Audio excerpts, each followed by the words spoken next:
ಹೆಸರು ಮಾತ್ರ ಹೇಳ್ದೆ ಬಹಳ ಖುಷಿ ಆಯ್ತು ಗುರುಗಳೇ ಅಯ್ಯೋ, ಸಿಕ್ಕದ್ದು. ಓಹೋಹೋ, ಒಳ್ಳೇದಾಗ್ಲಿ. ಹ್ಮ್. ಯಾವಾಗ್ಲಿಂದ ಹ್ಮ್. ಕಾರ್ಯಕ್ರಮ ನೋಡ್ತಿರೋದು? ಈಗ ಒಂದ್ 3-4 ತಿಂಗಳಿಂದ ನೋಡ್ತಾನೆ ಗುರುಗಳೇ. 3-4 ತಿಂಗಳು. ಕಾಲ್ ಮಾಡಿದೆ ಸಿಗ್ಲಿಲ್ಲ ಇವತ್ತು ಬಹಳ ಖುಷಿ ಆಯ್ತು. ಆಯ್ತು, ಒಳ್ಳೇದಾಗ್ಲಿ. ಏನ್ ಗುರುಗಳೇ ಮಾಡ್ಕೊಂಡಿರೋದು? ಗುರುಗಳೇ ಇವಾಗ ಸದ್ಯಕ್ಕೆ ಏನು ಮಾಡ್ತಿಲ್ಲ ಗುರುಗಳೇ, ಬಹಳ ಒಂದ್ ಸ್ವಲ್ಪ ನೋವಲ್ಲಿದ್ದೀವಿ, ಅದಕ್ಕೆ ಪರಿಹಾರ ಕೇಳಕ್ಕೆ ಫೋನ್ ಮಾಡಿದ್ದು ಗುರುಗಳೇ. ಆಗ್ಲಿ, ಒಳ್ಳೇದಾಗ್ಲಿ. ಏನು ಅಂದ್ರೆ ನಿಮ್ಮ ವಯಸ್ಸೆಷ್ಟು? ಗುರುಗಳೇ ಈಗ 38 ಇರ್ಬೋದು ಗುರುಗಳೇ, ವಯಸ್ಸು 38 ಇದೆ.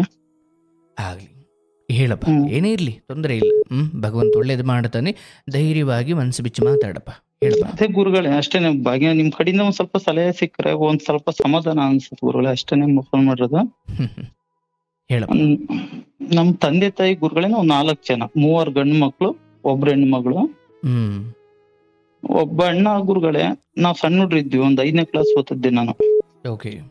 ಅವ್ರು ದೊಡ್ಡವ್ರಿಗೆ 10th ಫೇಲ್ ಆದಂತ ನಮ್ ತಂದೆ ತಾಯಿ ಬೈಯತ್ಗೆ ಮನೆ ಬಿಟ್ಟು ಹೋದ್ರ ಬರ್ಲೇ ಇಲ್ಲ ಗುರುಗಳೇ. ಯಾರು?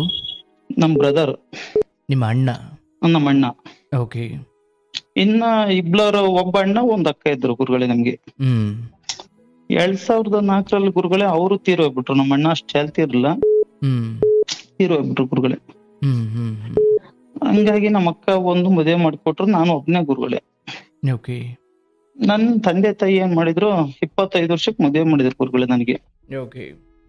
25 ವರ್ಷಕ್ಕೆ ಮದುವೆ ಮಾಡಿದಾಗ ಒಂದು ಗಂಡು ಮಗು. ಈಗ ಉಳಿದಿರೋರು ನೀವು ಒಬ್ರೇನಾ? ಗುರುಗಳೇ ಒಬ್ನೇ ನಾನು ಉಳಿದಿರೋದು. ಓಕೆ. ಮದುವೆ ಮಾಡಿದ್ರು. ಸರಿ, ತಂದೆ ತಾಯಿ ನೋಡಿದಾಗ ನಾನು ಬೆಂಗಳೂರ ಗುರುಗಳೇ ಇರೋದು, ನಾನು ಈಗ ಪ್ರೆಸೆಂಟ್ ಅಲ್ಲಿ ಇರೋದು. ಅವತ್ ತಂದೆ ತಾಯಿ ನೋಡಿದ್ರಲ್ಲ, ಇರೋನೊಬ್ಬ ಮಗ ಆಗಪ್ಪ ಅಂತಿದ್ದೆ. ಸರಿ ಗುರುಗಳೇ, ನಾನು ಆದೆ. ಓಕೆ. 2007ರಲ್ಲಿ ಮದುವೆ ಆದೆ. 2009ರಲ್ಲಿ ಗಂಡು ಮಗು ಹುಡುಕ್ ಮೇಡಮ್ ಗುರುಗಳೇ. ಅಂದ್ರೆ ಅಪ್ಪ ಅಮ್ಮನೇ ನೋಡಿ ಮದುವೆ ಮಾಡಿ? ಅಪ್ಪ ಅಮ್ಮನೇ ಗುರುಗಳೇ. ಓಕೆ. ನಾನು ಯಾವ ಇಷ್ಟಪಡ್ಲಿಲ್ಲ, ಏನೂ ಇಲ್ಲ. ಈಗ ಒಬ್ನೇ ಅಂತ ನಿಮ್ ಫ್ಯಾಮಿಲಿ ಇದೆಲ್ಲ ಜವಾಬ್ದಾರಿ ಅಂತಂದು ನಾನು ಆ ತರ ಆದೆ ಗುರುಗಳೇ. ಓಕೆ. ಹಂಗಾಗಿ ಆದ್ಮೇಲೆ ಒಂದ್ ಗಂಡು ಮಗು ಹುಡ್ತು. ಅದನ್ನ ಇಲ್ಲಿ ಬೆಂಗಳೂರಲ್ಲೇ ಕಾರ್ಮೆಂಟ್ ಹಾಕ್ಯಂತ ಓದಿಸ್ತಿದ್ದೆ ಗುರುಗಳೇ. ಹಂಗಾಗಿ ನಾನು ಅವಾಗ ಸೂಪರ್ವೈಸರ್ ಕೆಲಸ ಮಾಡುತ್ತೆ ಗುರುಗಳೇ ಗಾರ್ಮೆಂಟ್ಸ್ ಅಲ್ಲಿ. ಮದುವೆ ಆದಾಗ ನಿಮ್ಗೆ ಎಷ್ಟು ವರ್ಷ? ಅವಾಗ 25 ವರ್ಷ ಗುರುಗಳೇ. 25 ವರ್ಷಕ್ಕೆ ಮದುವೆ ಆಯ್ತು. ಅದಾದ ಎಷ್ಟು ವರ್ಷಕ್ಕೆ ಮಗು ಹುಟ್ಟಿದ್ದು? ಒಂದೇ ವರ್ಷದಲ್ಲಿ ಗುರುಗಳೇ. ಒಂದೇ ವರ್ಷದಲ್ಲಿ ಮಗು ಹುಟ್ಟಿತು. ಬಟ್ ಆ ಸಮಯದಲ್ಲಿ ನೀವು ಸೂಪರ್ವೈಸರ್ ಆಗಿ ಕೆಲಸ ಮಾಡ್ತಿದ್ರಿ? ಗಾರ್ಮೆಂಟ್ಸ್ ಅಲ್ಲಿ ಗುರುಗಳೇ. ಓಕೆ. ಸೂಪರ್ವೈಸರ್ ಕೆಲಸ ಮಾಡಕ್ರೆ ಅದೇನಾಯ್ತು, UKG ಅವ್ನು ಓದ್ತದ್ದು ಇಂಗ್ಲಿಷ್ ಮೀಡಿಯಂ, ಇಲ್ಲೇ ಬೆಂಗಳೂರಲ್ಲಿ ಹಾಕಿದ್ದೆ. ಹಂಗ ಇದ್ದಾಗ ಸೈಡ್ ಕಿವಿ ಸೈಡ್ ಗುರುಗಳೇ ಗಂಟು ತರ ಅದು. ಅದೊಂಥರ ಚಿಕ್ಕ ಗೌಲಿ ಬರ್ತಲ್ಲ ಗುರುಗಳೇ, ಆ ತರ ಗಂಟು ಆದಾಗ ನಾನೇನ್ ಮಾಡಿದೆ, ಬಿಡು ಶೀತ ಗಂಟ ಏನಂತಂದ್ ಮಿಸ್ಸಸ್ ಮನೆಯಲ್ಲಿ ಇದ್ರಲ್ಲ ಮಗು ನೋಡ್ಕೊಂತನ, ಅವಾಗ ಅವನಿಗೆ ಗಂಟು ಆದಾಗ 7 ವರ್ಷ ಅವನಿಗೆಲ್ಲ. ಅವಾಗ ಬಿಡು ಅಂತ ಅಂದ್ವಿ. ನಾನು ಏನ್ ಮಾಡಿದೆ, ಸರಿ ಹಾಸ್ಪಿಟ್ಲಿಗೆ ತೋರಿಸ್ದೆ, ಯಾಕೆ ಸರಿ ಆಗ್ಲಿಲ್ಲ ಅಂತಂದ್ ನಮ್ಮ ಮಿಸ್ಸಸ್ ಶಿವಮೊಗ್ಗದ ಸೈಡ್ ನಾನ್ ಮದ್ವೆ ಆಯ್ತು ಗುರುಗಳೇ. ಅಲ್ಲಿಗೆ ಊರಿಗೆ ಕಳಿಸ್ದೆ. ನಾನು ಇಲ್ಲಿ ಸೂಪರ್ವೈಸರ್ ಅಲ್ಲಿ ನೈಟ್ ಎಲ್ಲ ಕೆಲಸ ಮಾಡ್ತಿರ್ತೀನಿ, ನೀ ಕರ್ಕೊಂಡ್ ಹೋಗಮ್ಮ ನಿಮ್ಮ ಅಣ್ಣರ ಹತ್ರ ತೋರ್ಸ್ರಿ ಅಂತಂದು. ಅಲ್ಲಿ ತೋರಿಸ್ದಾಗ ಗುರುಗಳೇ, ಅಲ್ಲಿ ಕ್ಯಾನ್ಸರ್ ಅಂತ ರಿಪೋರ್ಟ್ ಬಂತಂತೆ. ಕ್ಯಾನ್ಸರ್? ಕ್ಯಾನ್ಸರ್ ಅಂತ ಅಂದ್ರೆ ಬಲಗಿವಿನೋ ಎಡಗಿವಿನೋ? ಈ 2 ಕಡೆನೂ ಗುರುಗಳೇ, ಬಲ ಎಡ 2 ಹೂವ. ಅವಾಗ ಅಂತ ಬಂದಾಗ ನಾನು ಏನ್ ಮಾಡಿದೆ, ಹೋದೆ ಗಾಬ್ರಿಂದನ. ಅಪ್ಪ ಅಮ್ಮನಿಗೂ ಕರ್ಸ್ಕೊಂಡ್ವಿ, ಹೋದ್ವಿ. ಅಲ್ಲಿ ಕ್ಯಾನ್ಸರ್ ಅಂತ ಬಂದ್ವಿ. ಅಲ್ಲಿ ಎಲ್ಲಾ ರಿಲೇಷನ್, ನಮ್ಮ ಅಕ್ಕರು ನಾವೆಲ್ಲ ಸೇರಿದ್ವಿ. ಒಂದ್ ಸ್ವಲ್ಪ ಬೇಜಾರಾಯ್ತು. ಅವಾಗ ಇಲ್ಲಿ ಕರ್ಕೊಂಡ್ ಹೋಗ್ತೀರಿ ಕ್ಯಾನ್ಸರ್ಗೆ ಅಂತ ಒಂದು ಡಾಕ್ಟರ್ ಸಲಹೆ ಮಾಡಿದ್ರು. ನಾನು ಬೆಂಗಳೂರಾಗ ಇರೋದು. ನಾನ್ ಬೆಂಗಳೂರಿಗೆ ಕರ್ಕೊಂಡೋಗಿ ತೋರಿಸ್ತೀನಿ, ಕಿದ್ಬೈಯಲ್ಲಿ ಹತ್ರ ಆಕತೆ, ನಾನಿರೋದು ಹಿಂಗೆ ಒಬ್ನೇ ದುಡಿಯೋದು ಏನ ಅಂತಂದ್ ಗುರುಗಳೇ. ಬೆಂಗಳೂರಿಗೆ ಕರ್ಕೊಂಡ್ ತೋರಿಸ್ತೆ ಗುರುಗಳೇ. ಅಲ್ಲೇ ರಿಪೋರ್ಟ್ ಇಲ್ಲದಂತ, ಇಲ್ಲಿ ಕ್ಯಾನ್ಸರ್ ಅಂತ ಮತ್ತೆ ಬಂತು ಬ್ಲಡ್ ಅಲ್ಲೇನೆ. ಅವ ಸರಿ ಅಂತಂದು ವರ್ಷಗಟ್ಲೆನೆ ತಾಯಿ ಮಗನ್ನು ಹಾಸ್ಪಿಟ್ಲ್ ಅಲ್ಲಿ ಬಿಟ್ಟೆ ಗುರುಗಳೇ, ಕಿದ್ಬೈ ಹಾಸ್ಪಿಟ್ಲ್ ಅಲ್ಲಿ ನೋಡ್ಕೊಳಕ್ಕೆ. ನಾನ್ ಕೆಲ್ಸ ಮಾಡ್ಕೊಂತಲ್ಲಿ ಅವ್ರನ್ನ ಹೋಗೋದು ನೋಡೋದು, ಏನ್ ಬೇಕು ಮೆಡಿಸಿನ್ ಅದ್ ನೋಡ್ಕೊಂತಲ್ಲಿ ಇದ್ದೆ ಮೇಡಮ್. ನೋಡ್ಕೊಂತಿದ್ದಾಗ ವರ್ಷ ಆಯ್ತು ಗುರುಗಳೇ. 11 ತಿಂಗಳೇ ಇದ್ದ ಅಲ್ಲಿ. 11 ತಿಂಗಳಾದ್ಮೇಲೆ ಡಿಸ್ಚಾರ್ಜ್ ಮಾಡಿದ್ರು ಗುರುಗಳೇ. ಅಂದ್ರೆ ಕ್ಯಾನ್ಸರ್ ಯಾವ ಸ್ಟೇಜ್ ಅಲ್ಲಿ ಇದೆ ಅಂತ ಹೇಳಿದ್ರು? ಇನ್ನು ಫಸ್ಟ್ ಸ್ಟೇಜ್ ಅಲ್ಲೇ ಇದೆ ಅಂತಂದ್ರು ಗುರುಗಳೇ. ಫಸ್ಟ್ ಸ್ಟೇಜ್ ಅಲ್ಲೇ ಇದೆ ಅಂತ ಅಂದ್ಮೇಲೆ ಅವಾಗ 11 ತಿಂಗಳಾದ್ಮೇಲೆ ಡಿಸ್ಚಾರ್ಜ್ ಮಾಡಿದ್ರು. ಅವಾಗ ಒಂಥರ ಖುಷಿ ಆದಂಗ ಆಯ್ತು, ನನ್ ಮಗ ಗುಣ ಆಯ್ತು. 5 ವರ್ಷದ ತನಕ ಟ್ರೀಟ್ಮೆಂಟ್ ತೋರಿಸ್ತಿರು, ತಿಂಗಳ ಬಂದ್ಬಿಟ್ಟು ಅಂದ್ರು ಗುರುಗಳೇ. ಅವಾಗ ಸರಿ ಅಂತ ಅಂದ್ಬಿಟ್ಟು ಖುಷಿ ಆಯ್ತು ಅಂತಂದು, ಹಳ್ಳಿ ಕಡೆ ದೇವ್ರು ಮನ್ ದೇವ್ರು ಇರ್ತಲ್ ಗುರುಗಳೇ, ಅವ್ ಪೂಜೆ ಮಾಡ್ಸೋಣ ಅಂತಂದ್ರೆ ಕರ್ಕೊಂಡ್ ನಮ್ಮ ಮಿಸ್ಸಸ್, ನಾನು, ನಮ್ಮ ಅತ್ತೆ ಒಬ್ರಿದ್ರು, ಕರ್ಕೊಂಡ್ ನಾವ್ ಊರ್ ಕಡೆ ಹೋದೆ. ಅದು ಕರ್ಕೊಂಡ್ ಗುರುಗಳೇ ಇನ್ನು 8 ದಿವಸ ಆಯ್ತು ಗುರುಗಳೇ ಹೋಗ್ಬಿಟ್ಟು. ಅಂದ್ರೆ ಡಿಸ್ಚಾರ್ಜ್ ಆಗಿ 8 ದಿವಸ?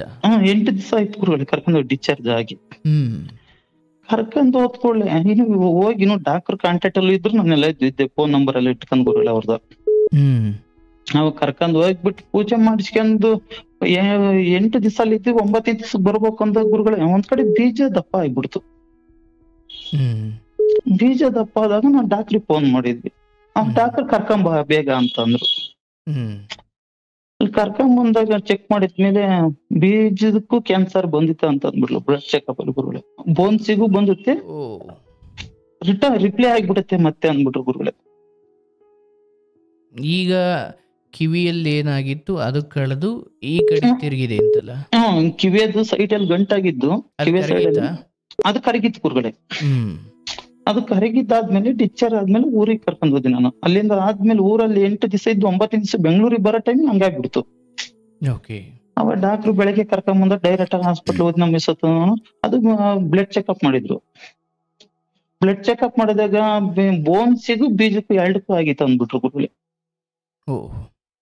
ಅವಾಗ ಹೊಸರೋಡ್ ಸೈಡ್ ಅಲ್ಲಿ ನಾರಾಯಣ ಹೃದಯ ಇದೆ ಗುರುಗಳೇ, ಅಲ್ಲಿ ಬರ್ತ್ ಕೊಟ್ರು.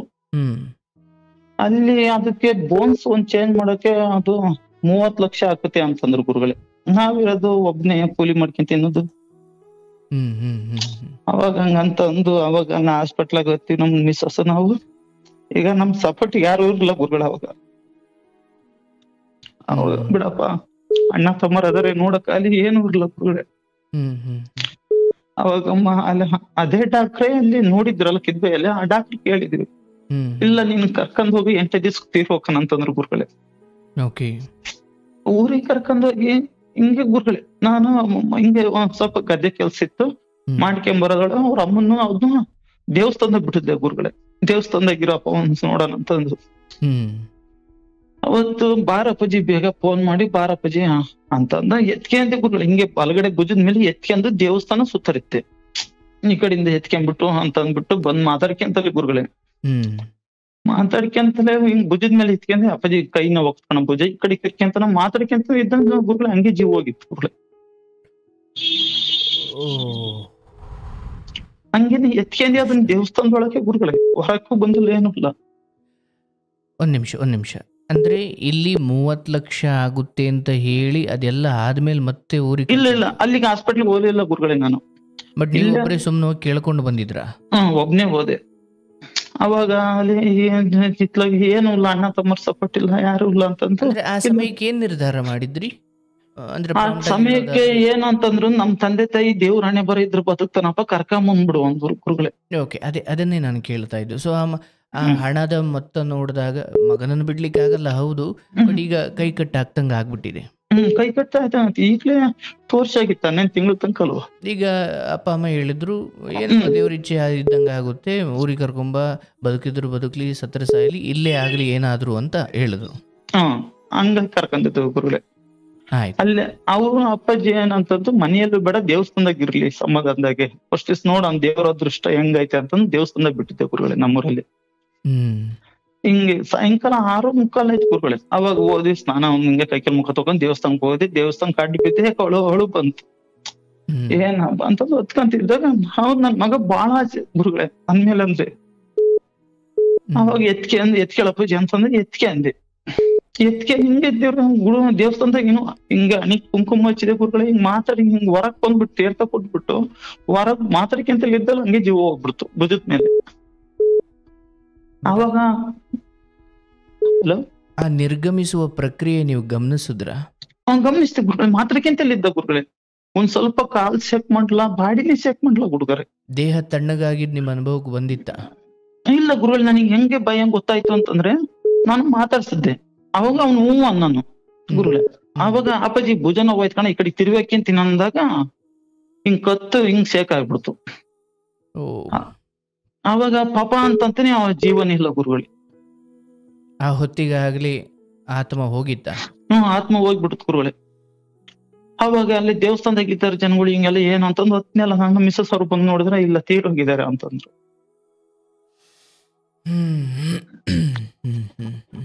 ಹಂಗ ತೀರೋ ಇದಾರ ಅಂತ ಗುರುಗಳೇ. ಹಂಗಾಗಿ 2015 ಒಂದ್ ತೀರಿತ್ತು ಗುರುಗಳೇ. 2016ರಲ್ಲಿ 15ರಲ್ಲಿ. 15ರಲ್ಲಿ. ಓಕೆ. ಹಂಗಾಗಿ ಅವನ ಹಿಂದೆ ಮತ್ತೆ ಮಕ್ಳಾಗ್ಲೇ ಇಲ್ಲ ಗುರುಗಳು, ಇವತ್ತಿಗೂ ಮಕ್ಳಾಗಿಲ್ಲ. ಹಾಸ್ಪಿಟ್ಲಿಗೆ ಎಲ್ಲಿ ತೋರಿಸ್ತೀವಿ, ದೇವ್ರು ದಿಂಡ್ರು ಎಲ್ಲಾ ತಕ್ಕ ಹೋಗ್ತೀವಿ ಗುರುಗಳು. ಅವನು ಇವತ್ತಿಗೂ ಕನ್ಸಲ್ ಬರ್ತಾನ ಗುರುಗಳೇ. ಅವನು ಇವತ್ತು ಅವ್ನ್ ಸತ್ ಪೋಸ್ಟ್ ಮಾಡೋ ಊರಲ್ಲೇ ಮಾಡಿದೀವಿ, ಇವತ್ತು ಅವ್ನ್ ಕನ್ಸಿಗೆ ಬರ್ತಾನ ಗುರುಗಳೇ. ಅವನು ನಿಂಗ್ ಒಂಚೂರು ನೆನ್ಸ್ಕೊಂಡ್ರೆ ಸಾಕು ಹಂಗೆ ಬರ್ತಾನ ಗುರುಗಳೇ. ಅವನ ಫೋಟೋ ತೆಗಿಲು ಡಿಲೀಟ್ ಮಾಡಕ್ ಆಗ್ತಲ್ಲ ಮೊಬೈಲ್, ಅಷ್ಟು ಹೆಚ್ಚಿ ಉಂಟಿದೆ. ಇತ್ಲ ಮಕ್ಳು ಆಗಲ್ಲ, ಇರೋನೊಬ್ನೇ, ಏನ್ ಮಾಡೋದಂತಲ್ಲ ಗೊತ್ತಾಗ್ತಲ್ಲ ಗುರುಗಳೇ. ಅಂತ ಒಂದ್ಸತಿ ಜೀವನನೇ ಬೇಡಪ್ಪ ನಮ್ಗೆ ಯಾಕೆ ಬೇಕು ಅನ್ನಂಗ್ ಆಗ್ಬಿಡ್ತು ಗುರುಗಳೇ. ಅಷ್ಟು ಒಂದು ಕಾಟ ಅಂದ್ರೆ ಕಾಟ. ಇದೊಂದು ಪ್ರಾಬ್ಲಮ್ ಐತೆ ಗುರುಗಳೇ. ಇದೊಂದ್ ಸೈಡಿಗೆ ಇರೋಣ. ಹಿಂದಿ ಕಾಲದಲ್ಲಿ ಯಾರ ನಮ್ಮ ಅಜ್ಜನ್ ಗುರುಗಳೇ, ನಮಗ್ ಗೊತ್ತಿಲ್ಲದು. ಹಿಂದಿ ಕಾಲದಲ್ಲಿ ಯಾವ್ದೋ ಒಂದ್ ಹೋದ್ರು ಒಂದ್ ದೇವ್ರ ಹತ್ರ ಒಂದ್ ಚೌಡಿ ಅಂತಾರಲ್ಲ ಗುರುಗಳೇ, ಅಲ್ಲಿ ಹೋಗಿ ಯಾರೇ ಏನೋ ಪೂಜೆಯರೇನೋ ಒಂದ್ ತ್ರಿಶೂಲನ ನಿಂಬೆಹಣ್ಣು ಕೊಟ್ಟಿದ್ರಂತ ಗುರುಗಳೇ. ಅದಂತಂದ್ರು ಗೊತ್ತಿಲ್ಲ. ಹಿಂದಿ ಕಾಲದಾಗ ಅದನ್ನು ಹೊಲ್ದಾಗ ಇಟ್ಟಿದ್ರ ಗುರುಗಳು. ಅದು ಇವತ್ತು ಗುರುಗಳೇ ನಮ್ ಮಂತೆನ ಹಾಳು ಮಾಡ್ತಲ್ಲ ಇತ್ತು ಗುರುಗಳೇ. ಒಂದ್ ನಿಮಿಷ ಇಲ್ಲಿ ಅಂದ್ರೆ ನಿಮ್ಮ ತಾತ ಅಥವಾ ಅವ್ರ ಹಿಂದಿನ ಕತೆ ಹೇಳ್ತಿದ್ದೀರಿ? ಹಿಂದಿ ಕತೆ ಗೊತ್ತು. ಇದು ನಮ್ಮ ಮಗ. ಇನ್ನೊಮ್ಮೆ ಹೇಳಪ್ಪ, ಇನ್ನೊಮ್ಮೆ ಹೇಳು, ಏನಾಯ್ತದು?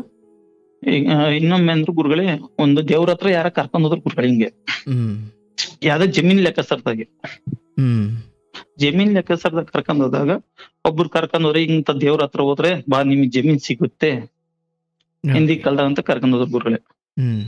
ಅಲ್ಲಿಂದ ಒಂದು ನಿಂಬೆ ಹಣ್ಣು ಒಂದ್ ತ್ರಿಶೂಲ ಏನೋ ತಗೊಂಡ್ರಂತ ಗುರುಗಳೇ. ನಿಂಬೆ ಹಣ್ಣು ಮತ್ತೆ ತ್ರಿಶೂಲ? ತ್ರಿಶೂಲ ಗುರುಗಳೇ. ಅದನ್ನ ತಂದು ಹೊಲದಲ್ಲಿ ಉಣಿದಾರೆ. ಅವ್ರಿಗೂ ಗೊತ್ತಿಲ್ಲ ಹಿಂದಿ ಕಾಲದವರಿಗೆ. ಯಾರು ಹೊಲದಲ್ಲಿ? ಅದ್ ನಮ್ಮ ಹೊಲದಲ್ಲೇ ಗುರುಗಳೇ. ನಿಮ್ಮ ಹೊಲದಲ್ಲಿ ನಿಮ್ಮ ಕುಟುಂಬದವರೇ ಅಥವಾ ನಿಮ್ಮ ಮುತ್ತಾತನೇ ಉಣಿರೋದು? ನಮ್ ತಾತನೇ ಉಣಿರೋದು. ಅಂದ್ರ ಹೊಲದ ವಿಚಾರ ಅಥವಾ ತಾಪತ್ರೆ ಪರಿಹಾರ ಆಗ್ಲಿ ಅಂತ? ಪರಿಹಾರ ಆಗ್ಲಿ ಅಂತನ. ಆಯ್ತು. ಹಂಗಾಗಿ ಗುರುಗಳೇ ಅದಕ್ಕೆ ಇದು ನಮಗೆ ನಮ್ ತಂದೆರಿಗೆ ಗೊತ್ತಾಯ್ತು. ಈ ತರ ಯಾಕಿದು ಹೊಡ್ತಾ ಕೊಡ್ತೈತಿ ಹಿಂಗ್ ದೇವ್ರು ಅದನ್ನ ಕೇಳ್ದಾಗ ಈ ತರ ಅಂತಂತ ಅಲ್ಲಿಗೆ ಹೋದೆ. ಅದು ಹೇಳದ್ ಗುರುಗಳೇ, ಅದು ಏನ್ ತಂದ್ರು ನಮ್ ತಾತನೂ ಇಲ್ಲ, ಯಾರು ಇಲ್ಲ ಗುರುಗಳೇ. ಅದ್ರ ಬಗ್ಗೆ ಕೇಳಕಂದ್ರು ಮಾಹಿತಿಯ ಅದು ನಿಮ್ ಮಂತೆನ ಹಾಳ್ ಮಾಡಕ್ಕೆ ಬಂದ್ರೋದು ಅಂತ ಹೇಳುತ್ತೆ ಗುರುಗಳೇ ಈಗ್ಲೂ. ಅಂದ್ರೆ ಬೇರೆ ದೇವ್ರು ಹೇಳೋದಾ? ಅದೇ ದೇವ್ರು ಹೇಳೋದು. ಅಲ್ಲಿಂದ ಏನ್ ತ್ರಿಶೂಲ ನಿಂಬೆಹಣ್ಣು ತಂದ್ರ ಗುರುಗಳೇ, ಆ ದೇವ್ರು ನಮ್ ತಾಯಿ ಮೈ ಮೇಲೆ ಬರಕಸ್ತು. ತಾಯಿ ಮೈ ಮೇಲೆ ಬರಕಸ್ತಾಗ ಯಾಕವ ಈ ತರ ಕಾಡ್ತದೆ, ಏನಾಗಿತ್ತು, ಏನ್ ಮಾಡಿದೀವಿ ನೀವ್ ದೇವ್ರುಗಳು ಅಂತಂದ್ರೆ, ಇಲ್ಲ ನಿಮ್ ಮಂತೆನ ಹಾಳ್ ಮಾಡಕ್ಕೆ ಬಂದಿರೋದು, ನಾನು ಉದ್ಧಾರ ಮಾಡಲ್ಲ. ಅಂದ್ರೆ ಸ್ವಯಂ ನಾನು ಬಂದಿರೋದೇ ನಿನ್ ಮನೆ ಹಾಳು ಮಾಡ್ಲಿಕ್ಕೆ? ಹಾಳ್ ಮಾಡಕ್ಕೆ ಗುರುಗಳೇ. ಇವತ್ತು ಗುರುಗಳೇ ನಮ್ ಕರ್ನಾಟಕದಲ್ಲಿ ಎಷ್ಟು ನಮ್ ತಂದೆ ಈಗ 78 ವರ್ಷ ಏಜ್ ಗುರುಗಳೇ, ಅವ್ರು 30-40 ವರ್ಷಕ್ಕಿಂತಲೂ ಇದನ್ನ ಬಗೆಹರಿಸ್ಬೇಕಂತ ಎಷ್ಟೇ ದೇವ್ರು ಕರ್ಕೊಂಡ್ ಬರ್ತೀವಿ ಗುರುಗಳೇ, ಅದು ಏನು ಕಾರಣಕ್ಕೂ ಬಗೆಹರಿಯಕ್ಕೆ ಆಗ್ತಲ್ಲ ಗುರುಗಳೇ. ಅದು ದೇವ್ರು ಕರ್ಕೊಂಡ್ ಬರ್ತೀವಿ, ಅವು ಹೊಲ್ದಾಗು ತ್ರಿಶೂಲ ನಿಂಬೆಹಣ್ಣು ಸಿಗುತ್ತಂತ, ಅದು ಯಾವ ಕಾರಣಕ್ಕೂ ಸಿಕ್ತಿಲ್ಲ ಗುರುಗಳೇ. ಎಂತದ್ ಗಾಟ್ಕಾರಂತೆ ಮಾಟ್ಕಾರಂತೆ ಇಂತಿಂದ ಕರ್ಕೊಂಡ್ ಬಂದಿಲ್ಲ ಅನ್ನಂಗಿಲ್ಲ ಗುರುಗಳು. ಇವು ಹಂಗಷ್ಟು ಹಿಂಸೆ ಕೊಡ್ತೈತಿ ಗುರುಗಳು. ಹಂಗಾಗಿ ಅದನ್ನ ಎಷ್ಟು ಬಗೆಹರಿಸ್ಬೇಕು ಅಂದ್ರು ಯಾವ ದೇವ್ರ ಕೈಲಿ ನಾವು ಬಗೆಹರಕ್ ಆಗ್ತಲ್ಲ ಗುರುಗಳೇ. ಇಲ್ಲ ನಮ್ ತಾಯಿ ತೊಂದ್ರೆ ಕೊಡುತ್ತೆ, ಇಲ್ಲ ನನಗ್ ತೊಂದ್ರೆ ಕೊಡುತ್ತೆ ಗುರುಗಳು. ಯಾವ ರೀತಿ ತೊಂದ್ರೆ ಕೊಡುತ್ತೆ? ಇದು ತಲೆ ಸುತ್ತು ಬರೋದು ಗುರುಗಳೇ, ಕೆಲ್ಸಕ್ಕೆ ಹೋಗಕ್ ಬಿಡಲ್ಲ ನನ್ನ, ಕತ್ ನೋವು ಮುರಿಯೋದು. ಅದು ನಿಮ್ಮ ಮಾನಸಿಕ ಚಂಚಲತೆ ತರುತ್ತೋ ದೇಹದ ನೋವು ತರುತ್ತೋ? ದೇಹದ ನೋವು ತರುತ್ತೆ. ಮನ್ಸು ಕೆಲ್ಸಕ್ಕೆ ಹೋಗ್ಬೇಕು ಅಂತಲೇ ಇರುತ್ತೆ. ಕೆಲ್ಸಕ್ಕೆ ಹೋಗುದನ ವರ್ಲ್ಡ್ ಕಪ್ ಅಂದ ಕೂಡ್ಲೇನೆ ಕತ್ ನೋವು ಬರೋದು, ತಲೆ ಸುತ್ತು ಭೂಮಿನೇ ತಿರುಗಿದಂಗ ಆಗೋದು, ಬಿಲ್ಡಿಂಗ್ ಸುತ್ತಾಡ್ದಂಗ ಆಗೋದು, ಆ ತರ ಆಗುತ್ತೆ ಮೇಡಮ್. ಇಲ್ಲಾಂದ್ರೆ ಹೊರಗಡೆ ರೋಡಲ್ಲಿ ಹೋಗ್ತಿದ್ರೆ ಗಾಡಿಗೆ ಸಿಗಾಕಿನಂಗದು, ಮೈ ಶೇಕ್ ಆಗೋದು, ಆ ತರ ಆಗ್ತಿದೆ ಗುರುಗಳೇ. ಇಂಥದ್ದೊಂದು ನಂಬಿಕೆಯನ್ನ ನಿಮ್ಮ ಮಗನ ಸಾವಿನ ನಂತರ ನಿಮಗೆ ಗೊತ್ತಾಗಿದ್ದು ಪೂರ್ವದಲ್ಲೇ ಇತ್ತು ಇಂಥದ್ದೊಂದು? ಪೂರ್ವದಲ್ಲಿ ಇತ್ತು ಇದು. ಸೊ ಹಾಗಾಗಿ ಈ ಸಾವನ್ನು ಕೂಡ ಅಲ್ಲಿಗೆ ತಾಳೆ ಹಾಕಲಾಯ್ತು? ಇಲ್ಲ ತಾಳಿ ಹಾಕಿಲ್ಲ ಗುರುಗಳೇ. ಅದಕ್ಕಿದ್ಕು ನಾನು ಕೇಳಿಯೂ ಇಲ್ಲ, ತಾಳಿನೂ ಹಾಕಿಲ್ಲ. ಹಂಗಾಗಿ ಗುರುಗಳೇ ಅದು ನನ್ನ ಮಗ ಏನ್ ಸತ್ತ, ಯಾಕೆ ಸತ್ತ ಅಂತಲ್ಲ ಅದ್ರ ಪ್ರಾಬ್ಲಮ್ ಇವತ್ತಿಗೂ ಕಂಡಿಡ್ದಿಲ್ಲ ಗುರುಗಳೇ ನನಗೆ. ಈಗ ಅದಾದ್ಮೇಲೆ ಏನಾಯ್ತು ಅಂತಂದ್ರೆ ಹೋಗಿ ನಮ್ ಗುರುಗಳೇ ನಮ್ಮ ಅಣ್ಣ ಒಬ್ರು ಹೋಗಿದ್ರಲ್ಲ, ಇದಕ್ ಟಾಲಿ ಆಯ್ತು. ಇದೆ. ಅವಾಗ ನಮ್ ತಾಯಿ ಮೈಮೆ ಬಂದ್ಬಿಟ್ಟು ಏನವ ಹಿಂಗ್ ಕಾಟ ಕೊಡ್ತದೆ ನಮ್ಗೆ, ಈ ತರ ಹಿಂಸೆ ಕೊಡ್ತದೆ, ಇಲ್ಲ ಏನ್ ಪ್ರಾಬ್ಲಮ್ ಅಂತ ನಮ್ ತಂದೆ ಕೇಳತ್ಗೆ, ನಿನ್ನ ಮಗನ್ನ ಓದೋದ್ ಬಿಡ್ಸಿರೋದ್ ನಾನೇ ಹಾಳು ಮಾಡ್ತಿರೋದು, ನಿಮ್ ಮಗನ್ನು ಕಳ್ಸಿರೋದ್ ನಾನೇ ಅಂತ ಹೇಳ್ತದ್ದು. ನಿನ್ನ ಮಗನ್ ಓದು ಅದೇನದು ಓದು ನಮ್ಮ ಅಣ್ಣನ ಓದೋದ್ ಬಿಡಿಸಿತ್ತು ಗುರುಗಳೇ. ನೀವು ಬಿಡಿಸಿದ್ರಾ? ಅಲ್ಲಲ್ಲ, ಅದು ಬಿಡಿಸಿರೋ ಅದು ಹೇಳ್ತಿರೋದು, ನಿನ್ ಮಕ್ಳು ಓದೋದ್ ಬಿಡಿಸಿರೋ ನಾನೇ ಬಿಡಿಸಿದ್ದೆ ಅಂತ. ಓದೋದ್ ಬಿಡಿಸಿರೋದು ಅದು. ಈ ಮಗನು ಕಿರೆ ಮಗನು ಓದೋದು ಬಿಡಿಸಿ ನಾನೇ ಹಾಳು ಮಾಡ್ತಿರೋದು. ನಿಮ್ ಮಂದಿನ ಉದ್ಧಾರ ಮಾಡಕ್ ನಾನ್ ಬಂದಿಲ್ಲ ಅಂತ ಹೇಳ್ತೈತ್ ಗುರುಗಳೇ. ಅದೇನು ಅನ್ನೋದೇ ಅರ್ಥನೇ ಆಗ್ತಿಲ್ಲ ಗುರುಗಳೇ. ಹಂಗಾಗಿ ಬ್ಯಾರೆ ದೇವ್ರುಗಳೇ ಒಂದು ಅಲ್ಲಿಗೆ ಹೋಗಿ ನಡ್ಕೊಳ್ರಿ, ಒಳ್ಳೇದ್ ಮಾಡ್ಬೋದಂತ ಓದಿ ಗುರುಗಳೇ. ಅಲ್ಲಿ ಹೋಗಿ ಕೇಳಿರುವ ಅಲ್ಲಿ ಗುರುಗಳೇ ಆ ದೇವ್ರ ಹತ್ರ ಜನಗಳು ಮೈಮೆ ಬರೋ ಇದ್ವು. ಅಲ್ಲಿ ಶಿಲೆ ಅಪ್ಪನ ಕೇಳಿದ್ವಿ, ನಮ್ ತಂದೆ ಎಲ್ಲಾ ಕೇಳ್ತು. ನಮ್ ಇದ್ರಿಗೆ ತಂದೆ ತಾಯಿ ನಮ್ ಮಿಸ್ಸಸ್ಸು ಎಲ್ಲಾರು ಹತ್ಕಂತ ಒಳ್ಳೇದ್ ಮಾಡವ, ಯಾರೇ ಹಿಂದಿ ಕಾಲದ ಮಾಡಿದಾರ ನಮಗ್ ಗೊತ್ತಿಲ್ಲದ್ದು, ಈ ಸಮಸ್ಯೆ ನಮಗ್ ತೊಂದ್ರೆ ಕೊಡ್ಬೇಡ ಅಂತಂದ್ರ ಅದ್ ನಿಮ್ ಮಂತೆನ ಹಾಳ್ ಮಾಡಕ್ಕೆ ಬಂದಿರೋದು ಅಂತ ಮತ್ತು ಹಾಕತ್ ಗುರುಗಳೇ. ಅಪ್ನೆ ಸ್ವಯಂ ಒಂದು ದೇವ್ರೇ ಮಂತನ ಹಾಳು ಮಾಡಕ್ ಬಂದಾಗ ದೇವ್ರ ಹೆಂಗೆ ಆಗುತ್ತೆ? ಅದು ಅದಕ್ಕೆ ವಿಚಾರ ಹೇಳೋಣ, ಬಟ್ ಮೊದ್ಲು ತಿಳ್ಕೊಳ್ಬೇಕು ನೀವು. ಅದ್ ನನ್ ತಿಳ್ಕೊಳಕ್ಕೆ ಗುರುಗಳೇ ನಿಮ್ ಹತ್ರ ಕೇಳ್ತಾರೆ. ಹೇಳ್ತಾ ಇದ್ದೀನಿ, ಈಗ ನೀವು ಅಲ್ಲೆಲ್ಲ ಹೋಗಿ ಕೇಳಿದಾಗ ಯಾವ ದೇವರು ಇಲ್ಲಿ ಹಾಳು ಮಾಡ್ಲಿಕ್ಕೆ ಬಂದಿದ್ಯೋ ನೀವು ಅದೇ ದೇವ್ರನ್ನ ಕೇಳಲಿಕ್ಕೆ ಹೋದ್ರಿ, ಹೌದಲ್ಲಪ್ಪ? ಮತ್ತೆ ಅದೇ ದೇವ್ರು ಹೇಳಿತು ನಾನು ಬಂದಿರೋದೇ ನಿಮ್ಮನೆ ಹಾಳು ಮಾಡ್ಲಿಕ್ಕೆ. ಮತ್ತೆ ಅದಾದ್ಮೇಲೂ ಕೂಡ ಆ ವಿಚಾರ ಅಥವಾ ಆ ನಂಬಿಕೆಗಳು ನಿಮ್ಮನ್ನು ಹೊಸ ವಿಚಾರ ಕೈ ಹಾಕ್ಲಿಕ್ಕೂ ಬಿಡ್ತಿಲ್ಲ, ಅಥವಾ ಇರೋ ವಿಚಾರಗಳು ಕೂಡ ಯೋಗ್ಯವಾಗಿ ನಡೀತಾ ಇಲ್ಲ, ಏನೂ ಸರಿಗೆ ನಡೀತಾ ಇಲ್ಲ ಅಂತ. ಏನು ನಡೀತಿಲ್ಲ, ಮಕ್ಕಳು ಆಗ್ತಿಲ್ಲ, ಏನು ಆಗ್ತಾನೆ ಇಲ್ಲ ಗುರುಗಳೇ. ಪುಣ್ಯ ಆ ಸಾವನ್ನು ನೀವು ಅದಕ್ಕೆ ಇದನ್ನು ಮಾಡಿಲ್ಲ. ಇಲ್ಲ ಮಾಡಿಲ್ಲ ಗುರುಗಳೇ. ಆಗ್ಲಿ, ನಿನ್ನ ಮನೆ ದೇವರಿನ ಅಥವಾ ನಿನ್ನ ಮನೆ ದೇವರಿಗೆ ನಡ್ಕೊಳ್ತೀರಲ್ಲ, ಅದೇನು ಹೇಳುತ್ತೆ? ಅದು ಮನೆ ದೇವ್ರು ಹೇಳೋದು ಗುರುಗಳೇ ಬಗೆಹರಿಸ್ಕೋಬೇಕು ಅಂತ ಹೇಳುತ್ತೆ ಗುರುಗಳೇ. ಯಾವ್ದು ನಿಮ್ಮ ಮನೆ ಹೆಣ್ಣು ದೇವರು? ಇದು ಗಂಡ ದೇವ್ರು ರಂಗನಾಥ ಸ್ವಾಮಿ, ಹೆಣ್ ದೇವ್ರು ಲಕ್ಷ್ಮೀ ದೇವಿ ಅಂತ ನಮ್ಮ ಗುರುಗಳೇ.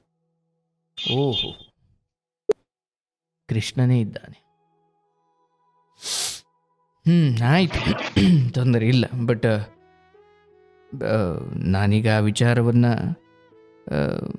ತುಂಬ ಗೊಂದಲ ಮಾಡ್ಲಿಕ್ಕೆ ಹೋಗುವುದಿಲ್ಲ. ಆದರೆ ಬಹಳ ಪೂರ್ವದಲ್ಲಿ ನಿಮ್ಮ ಹುಟ್ಟು ಅಥವಾ ನಿಮ್ಮ ತಂದೆಯ ಹುಟ್ಟಿಗಿಂತ ಮುಂಚೆ ಆಗಿರೋ ಒಂದು ಯಾವುದೋ ತಪ್ಪು ಅಂತ ಹೇಳಲ್ಲ, ಆದರೆ ಆ ವಿಚಾರವನ್ನ ಅಂದರೆ ನೋಡಪ್ಪ, ನಿಮ್ಗೆ ಅದು ಗೊತ್ತಾಯಿತು, ಅದಕ್ಕೆ ನಾವಿವತ್ತು ಅದ್ರ ಬಗ್ಗೆ ಮಾತಾಡ್ತಿದ್ದೀವಿ. ಒಂದು ವೇಳೆ ಹೇಳದೆ ಹೋಗಿದ್ರೆ ನಾವು ಇದಕ್ಕೆ ಯಾವುದೋ ಬೇರೆ ಕಾರಣ ಕೊಟ್ಟು ಸುಮ್ಮನಾಗ್ತಿದ್ದ, ಹೌದಲ್ಲಪ್ಪ? ಅಂದರೆ ನಮಗೆ ಗೊತ್ತಾಗಿದ್ದು ಕೂಡ ಕೆಲವೊಮ್ಮೆ ಶಾಪವೇ. ಯಾಕಂದ್ರೆ ಈಗ ನಿಮ್ಮ ತಂದೆ ನಿಮಗೆ ಅದನ್ನು ಹೇಳದೆ ಹೋಗಿದ್ದಿದ್ರೆ, ಅಥವಾ ನಿಮ್ಮ ತಂದೆಗೆ ಅವ್ರು ಯಾರೋ ಹೇಳದೆ ಹೋಗಿದ್ರೆ ಅದು ಪಾಟಿಗೆ ಅದು ಇರ್ತಿತ್ತು. ಬಟ್ ಯಾವಾಗ ನಮಗಿದು ಮನೋರೋಗವಾಗುತ್ತಲ್ಲಪ್ಪ, ಯಾಕಂದ್ರೆ ಅಲ್ಲಿ ಬಹಳ ಪೂರ್ವದಲ್ಲಿ ಅಥವಾ ನಮ್ಮ ಮುತ್ತಾತನ ಕಾಲದಲ್ಲಿ ಆ ಹೊಲಕ್ಕೆ ಅಥವಾ ಹೊಲದ ಈ ವ್ಯಾಜ್ಯ ಪರಿಹಾರ ಆಗ್ಲಿಕ್ಕೆ ಅಂಥದ್ದೊಂದೇನೋ ತಂದು ಮಾಡಿಸಿಟ್ರು. ಆದರೆ ಮೊದಲು ತಿಳ್ಕೊಳ್ಬೇಕು, ಇಲ್ಲಿ ಯಾವುದೇ ವ್ಯಾಜ್ಯವನ್ನು ಪರಿಹಾರ ಮಾಡಿಕೊಳ್ಳೋದು ಮನುಷ್ಯನ ನೇರ ಹೋರಾಟದಿಂದ ಆಗಬೇಕೆ ಹೊರತು ಏನೋ ಮಾಡಿಸಿ ತಂದು ನನ್ನ ಮನೇಲಿ ಇಟ್ಕೊಳ್ತೀನಿ ಅಥವಾ ಆ ಮನೇಲಿ ಇಡ್ತೀನಿ ಅಥವಾ ಶತ್ರುಗಳ ಮನೆ ಈ ದುಷ್ಟ ಮಾರ್ಗ ಅಥವಾ ಕೆಲಸ ಆಗಬೇಕು ಅಂತ ಈ ಮಾರ್ಗ ಯಾರು ಹಿಡಿತಾರಲ್ಲಪ್ಪ, ನಿನ್ನ ಕಡೆ ಧರ್ಮ ಇದ್ರೂ ಕೂಡ ಅದು ನಿನ್ನ ಮನೆಯನ್ನು ಸುಡೋ ಕಾಲ ಬಂದೇ ಬರುತ್ತೆ. ಅಂದರೆ ಮೊದಲು ಅರ್ಥ ಮಾಡಿಕೊಳ್ಬೇಕು, ಏನೇ ಹೋರಾಟಗಳಿದ್ರೂ ಅದು ಮನುಷ್ಯರ ನಡುವೆ ನಡಿಬೇಕೆ ಹೊರತು ಅದಕ್ಕೆ ನಾನು ಕಣ್ಣಿಗೆ ಕಾಣದ ಶಕ್ತಿಯನ್ನು ಆಹ್ವಾನ ಮಾಡ್ತೀನಿ ಅಂದರೆ ಅದು ಕೆಲಸ ಪರಿಹಾರ ಆಗಬಹುದು, ಆದರೆ ಅದು ಸುಮ್ಮನೆ ಹೋಗುವುದಿಲ್ಲ ಅಂತ. ಅದಕ್ಕೆ ನಮ್ಮಲ್ಲಿ ಹಿರಿಯರು ನಮ್ಮ ಮಹಾಭಾರತದ ಯುದ್ಧ ಕಾಲದಲ್ಲೂ ಕೂಡ ಶಂಖ ಊದುತ್ತಾ ಇದ್ರು. ಯಾಕೆ ಗೊತ್ತೇನು? ಅಥವಾ ಯುದ್ಧ ಕಾಲ ಬಿಟ್ಬಿಡಿ, ಮನೆಯಲ್ಲೂ ಕೂಡ ಸಂಜೆ ಬೆಳಿಗ್ಗೆ ಶಂಖ ಊದೋದೊಂದು ರೂಢಿ ಇತ್ತು. ನಿನಗೆ ನಾನು ಅದೇ ದಾರಿಯನ್ನು ತಿಳಿಸ್ತಾ ಇದ್ದೀನಿ.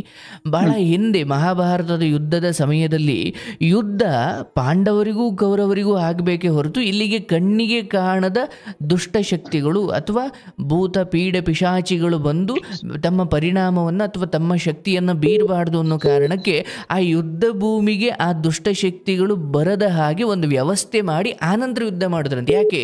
ಮನುಷ್ಯರ ಅಂದರೆ ಕಣ್ಣಿಗೆ ಕಾಣೋ ಶಕ್ತಿಗಳ ನಡುವೆ ಯುದ್ಧ ಆದರೆ ಓಕೆ, ಕಣ್ಣಿಗೆ ಕಾಣದೇ ಇರುವುದನ್ನು ನಿನ್ನ ತಾತ ಮುತ್ತಾತರು ಅಂದರೆ ನನ್ನ ಕಡೆ ಧರ್ಮ ಇತ್ತು ಅನ್ನೋದಾದರೆ ಇವತ್ತಲ್ಲ ನಾಳೆ ಮಕ್ಳ ಕಾಲಿಗಾದರೂ ಅದು ಪರಿಹಾರ ಆಗ್ತಿತ್ತು. ಆದರೆ ಅವ್ರು ಹಿಡಿದಿದ್ದ ಮಾರ್ಗ ಏನು? ಹೌದಲ್ಲಪ್ಪ? ಅಂದರೆ ನಾನು ನೇರ ಕಾನೂನು, ಕೋರ್ಟು, ಹೌದು ನಿಮ್ಮ ನಂಬಿಕೆ ಏನು ಇಲ್ಲ, ಅದು ಬೇಗ ಪರಿಹಾರ ಆಗಲ್ಲ, ಅಥವಾ ಈ ರೀತಿ ಹೋದರೆ ನಮ್ಮ ಕಾಲಕ್ಕೆ ಅದು ಈಡೇರಲ್ಲ. ಸರಿ, ಹಂಗೆ ಈಡೇರಲ್ಲ ಅಂದುಕೊಂಡು ನಾನು ಈ ಕಪ್ಪು ಶಕ್ತಿಗಳ ಸಹಾಯ ಪಡ್ಕೊಂಡ್ರೆ ನೆನ್ಪಿಟ್ಕೊಳ್ಳಿ, ಅದು ನಿಮಗೆ ಒಂದು ಸಾಸಿವೆಯಷ್ಟು ಸಂತೋಷ ಕೊಟ್ಟು ಬೆಟ್ಟದಷ್ಟು ದುಃಖವನ್ನು ತಂದಿಡುತ್ತೆ. ಅದಕ್ಕೆ ದೊಡ್ಡವರು ತಿಳಿದವರು ಏನು ಹೇಳಿದ್ರು, ನಿಮಗೆ ಒಂದು ವೇಳೆ ಯಾರನ್ನು ಸೋಲಿಸಬೇಕು ಅಂತಿದ್ರೆ ನೇರವಾಗಿ ಸೋಲಿಸಿ, ಕಪ್ಪು ಶಕ್ತಿಗಳು ಅಥವಾ ಈ ಮಾಟ ಮಂತ್ರ ಅಥವಾ ಇದೇನು ಕೃತ್ರಿಮ ಅಥವಾ ಕೆಟ್ಟ ಶಕ್ತಿಗಳ ಸಹಾಯವನ್ನು ಪಡ್ಕೊಂಡು ನನ್ನ ಶತ್ರುಗಳನ್ನು ನಾಶ ಮಾಡ್ತೀನಿ ಅಂತ ಹೋಗೋರೆಲ್ಲರೂ ಅರ್ಥ ಮಾಡಿಕೊಳ್ಬೇಕು. ಅದು ಒಂದು ಹಂತ ಆದಮೇಲೆ ಯಾರು ಅದರ ಆಶ್ರಯ ಬೇಡಿದನೋ ಅಥವಾ ಯಾರು ಅದನ್ನು ಬಯಸಿ ಹೋದ್ನೋ ಅವರ ಮನೆಗೆ ಅಥವಾ ಅವರಿಗೆ ಅದು ತೊಡಕು. ಮೊದಲು ನಾನು ಈ ಜನ್ಮದಲ್ಲಿ ಒಂದು ಜ್ಞಾನವನ್ನು ಪಡ್ಕೊಳ್ಳೋಣ, ಒಂದು ತಿಳುವಳಿಕೆ ಪಡ್ಕೊಳ್ಳೋಣ. ಯಾವುದೇ ಕಾರಣಕ್ಕೂ ನನಗೆ ಮಕ್ಕಳಾಗಲಿ ಆಗದೆ ಹೋಗಲಿ, ನನಗೆ ಜಮೀನು ಬರಲಿ ಬರದೆ ಹೋಗಲಿ, ಅಥವಾ ಇನ್ಯಾವುದೋ ಕೆಟ್ಟ ಪರಿಸ್ಥಿತಿ ಬರಲಿ, ನಾನು ಸಾಧ್ಯವಾದರೆ ನೇರ ಹೋರಾಡ್ತೀನಿ, ಇಲ್ಲ ತ್ಯಾಗ ಮಾಡಿ ಸನ್ಯಾಸಿ ಆಗ್ತೀನಿ. ಆದರೆ ಕಪ್ಪು ಶಕ್ತಿಗಳ ಸಹಕಾರವನ್ನಂತೂ ನಾನು ಪಡ್ಕೊಳ್ಳೋದಿಲ್ಲ ಅಂತ. ಹೌದು, ಅಂಥವಿದಾವೆ, ಇಲ್ಲ ಅಂತ ಏನಿಲ್ಲ. ನೆಗೆಟಿವ್ ಎನರ್ಜಿ ಅಂತ ಕರಿತೀವಿ. ಹಾಗಾಗಿ ನಾವು ಯಾವುದೇ ಕಾರಣಕ್ಕೂ ನಮ್ಮ ಜೀವನದಲ್ಲಿ ಈ ಮಾಟ ಮಂತ್ರ ಅಥವಾ ಈ ಬ್ಲ್ಯಾಕ್ ಮ್ಯಾಜಿಕ್ ಅಥವಾ ಈ ಕಪ್ಪು ವಿದ್ಯೆಗಳಿದ್ದಾವೆ, ಅವುಗಳನ್ನು ನಾವು ದೇವರು ಅಂತ ಕರೆಯೋಕೆ ಸಾಧ್ಯವಿಲ್ಲ. ಹಾಗಾಗಿ ನಿನ್ನ ಹೃದಯಕ್ಕೆ ನಾನು ಹಾಕ್ತಾ ಇರೋ ಆ ಜ್ಞಾನದ ಬೀಜ ಏನಂದರೆ, ನನ್ನ ಸಂಕಟಗಳಿಗೆಲ್ಲ ಅದು ಕಾರಣ ಅಂತ ಭಾವಿಸೋದನ್ನು ಮೊದಲು ಬಿಡಪ್ಪ. ಆಯಿತು, ನಿನ್ನ ಸಂತಾನದ ವಿಚಾರವನ್ನು ನೀನೇನು ಬಯಸ್ತಾ ಇದ್ದೀಯಲ್ಲಪ್ಪ, ಅದ್ರ ವಿಚಾರವಾಗಿ ನಿನ್ನ ಮನೆ ನಿಂತು ಹೋಗಲ್ಲ. ನಿನ್ನ ಮನೆಗೆ ಅದು ಬೆಳಕಾಗುತ್ತೆ. ನಿನ್ನ ಮನೆಗೆ ತುಂಬ ಸತಾಯಿಸಿ ಯೋಗ್ಯವಾದದ್ದನ್ನೇ ಭಗವಂತ ಕೊಡ್ತಾನೆ. ಆದರೆ ನಿನ್ನ ಮನೆಯಲ್ಲಿ ಏನೆಲ್ಲ ನಿಮ್ಮ ನಿಶಕ್ತಿ ಇರಬಹುದು, ನಿಮ್ಮ ತಲೆನೋವು, ತಲೆ ಭಾರ ಅಥವಾ ಯಾವುದ್ರ ಮೇಲೂ ಆಸಕ್ತಿ ಇಲ್ಲದೆ ಇರೋದು, ಅಥವಾ ನಿನ್ನ ತಾಯಿಗೆ ಬೇರೆ ರೀತಿ ಆರೋಗ್ಯ ಸಮಸ್ಯೆ ಕಾಣಿಸಿಕೊಳ್ಳುವುದು, ನಾನು ಇದಕ್ಕೆಲ್ಲ ಪೂರ್ವದಲ್ಲಿ, ಯಾಕಂದರೆ ಮುಂದಿನ ಜನ್ರೇಷನ್ಗೂ ನೀನು ಇದನ್ನು ಹೀಗೆ ಬಿಟ್ಟುಕೊಟ್ರೆ ಅವರು ನರಳ್ತಾರೆ. ನಾನು ನಿಮಗೆ ಹೇಳ್ತಾ ಇರೋದು, ನಿನ್ನ ಮನೆ ದೇವರುಗಳನ್ನು ನಂಬು. ಆದರೆ ಇದಕ್ಕೂ ಮೀರಿದ ದೊಡ್ಡ ಸತ್ಯ ಏನಂದರೆ, ಮನುಷ್ಯ ತನ್ನ ಭಾಗ್ಯದಲ್ಲಿ ಏನಿದೆಯೋ ಅದು ಸುಖವೋ ದುಃಖವೋ ಕರ್ಮವೋ ಪುಣ್ಯವೋ ಪಾಪವೋ ಅದನ್ನು ತಪ್ಪಿಸಲಿಕ್ಕೆ ಯಾವ ದೇವಾನುದೇವತೆಗಳಿಂದಲೂ ಸಾಧ್ಯವಿಲ್ಲ. ನಿಮ್ಮ ಭಾಗ್ಯದಲ್ಲಿ ಇಲ್ಲದೆ ಇರೋದನ್ನು ಕೊಡಲಿಕ್ಕೂ ಸಾಧ್ಯವಿಲ್ಲ, ನಿಮ್ಮ ಭಾಗ್ಯದಲ್ಲಿರೋದನ್ನು ತಪ್ಪಿಸ್ಲಿಕ್ಕೂ ಸಾಧ್ಯವಿಲ್ಲ. ಆದರೆ ಈ ಕಷ್ಟ ದೇವಾನುದೇವತೆಗಳಿಗೂ ಬಿಡಲಿಲ್ಲ. ಅಂತ ರಾಮನೇ ವನವಾಸ ಅನುಭವಿಸ್ದ, ಅಂತ ಕೃಷ್ಣನೇ ಕಳ್ಳ ಅಂತ ಪಟ್ಟ ಕಟ್ಟಿಕೊಂಡು ಅವಮಾನ ಅನುಭವಿಸಬೇಕಾಯಿತು, ಅಂತ ಶನೇಶ್ವರನ ಕಾಟ ಅಥವಾ ಶನೇಶ್ವರನ ವಕ್ರದೃಷ್ಟಿ ಯಾರನ್ನೂ ಬಿಟ್ಟಿದ್ದಿಲ್ಲ. ನಿನ್ನ ಬದುಕಿಗೂ ಈ ಕಷ್ಟಕ್ಕೂ ಒಂದು ಕೊನೆ ಇದೆ. ನಿನ್ನ ಮನೆಯಲ್ಲಿ ಅರ್ಥಾತ್ ಯಾವ ಮನೆಗೆ ಒಂದು ವಂಶದ ಕುಡಿ ಬೇಕು ಅಂತ ನೀನು ಭಾವಿಸ್ತಾ ಇದ್ದೀಯಾ, ಮತ್ತು ಇವತ್ತಿಗೂ ಆ ಯಾವ ಮಗುವಿನ ರೂಪದಲ್ಲಿ ಬಂದು ನಿನ್ನ ಮನೆಗೆ ಸ್ವಲ್ಪ ಕಾಲ ಇದ್ದು ಅದು ಹೊರಟೋಗಿದೆ, ಆದರೆ ಅದಕ್ಕೂ ಮೀರಿದ ಒಳ್ಳೆಯ ದೀರ್ಘಾಯುಷ್ಯವಾದ ಒಂದು ಸಂತಾನವನ್ನು ಭಗವಂತ ಕೊಡ್ತಾನೆ. ನೀನು ನಿರೀಕ್ಷೆ ಮಾಡು. ಇದರಲ್ಲಿ ಭರವಸೆ ಕಳ್ಕೊಳ್ಬೇಡ. ಮಗುವಿನ ವಿಚಾರ ಬಿಟ್ಬಿಡು, ಜೀವನದಲ್ಲಿ ಭರವಸೆ ಕಳ್ಕೊಳ್ಬೇಡ. ಅಥವಾ ಅಯ್ಯೋ ಇನ್ಯಾಕೆ ಬದುಕಬೇಕಪ್ಪ ನಾವು, ಅರೆ ಮಕ್ಕಳಾಗದೇ ಇದ್ದವ್ರು ಬದುಕೇ ಇಲ್ವ ಜಗತ್ತಲ್ಲಿ? ಬದುಕಿದ್ದಾರೆ ಗುರುಗಳೇ. ಒಂಥರ ಹಳ್ಳಿ ಕಡೆ ಹೋದ ಮಕ್ಕಳಾಗಿಲ್ಲ ಅಂದ್ರೆ ಹಿಂಸೆ ಒಂಥರ ಗುರುಗಳೇ. ಹೋದಾಗ ಇಷ್ಟೆಲ್ಲ ತಿಳುವಳಿಕೆ ಪಡ್ಕೊಂಡಿರೋ ನೀವು ನೋಡಪ್ಪ, ಭಗವಂತ ಎಷ್ಟೋ ತಾಯಂದಿರನ್ನ ಇವತ್ತು ಲೋಕ ಬಂಜೆ ಅಂತ ಆಡ್ಕೊಳ್ಳುತ್ತಲ್ಲಪ್ಪ. ಅಡಿಕೆ ಗುರುಗಳೇ, ಈಗ ನಮ್ ತಂದೆ ಹುಟ್ಟಿರೋ 4 ಜನ ಈ ತರ ಆಯ್ತು, ನನಗೂ ಈ ತರ ಪರಿಸ್ಥಿತಿ ಅಂತ ನಮ್ ತಂದೆ ತಾಯಿನೂ ಅದಕ್ಕೆ ಹೊರಗು, ನಮ್ದು ಅದಕ್ಕೆ ಹೊರಗು ಗುರುಗಳೇ. ಒಂಥರ ಇಲ್ಲಯ್ಯ, ನನ್ನ ಹೃದಯದಿಂದ ನಾನು ತುಂಬ ಮನಸ್ಸು ತುಂಬಿ ನಿನಗೆ ಹಾರೈಸ್ತಾ ಇದ್ದೀನಿ. ನೀನು ನಿನ್ನ ವಂಶವನ್ನು ಮುನ್ನಡೆಸಲಿಕ್ಕೆ ನೀನೇ ಬದುಕೊಂಡಿದ್ದೀಯಾ, ಅಥವಾ ಅದು ನಿನ್ನಿಂದ ಮುಂದುವರಿಯುತ್ತೆ ಮತ್ತು ನಿನಗೂ ಒಂದು ಸಂತಾನವಾಗುತ್ತೆ.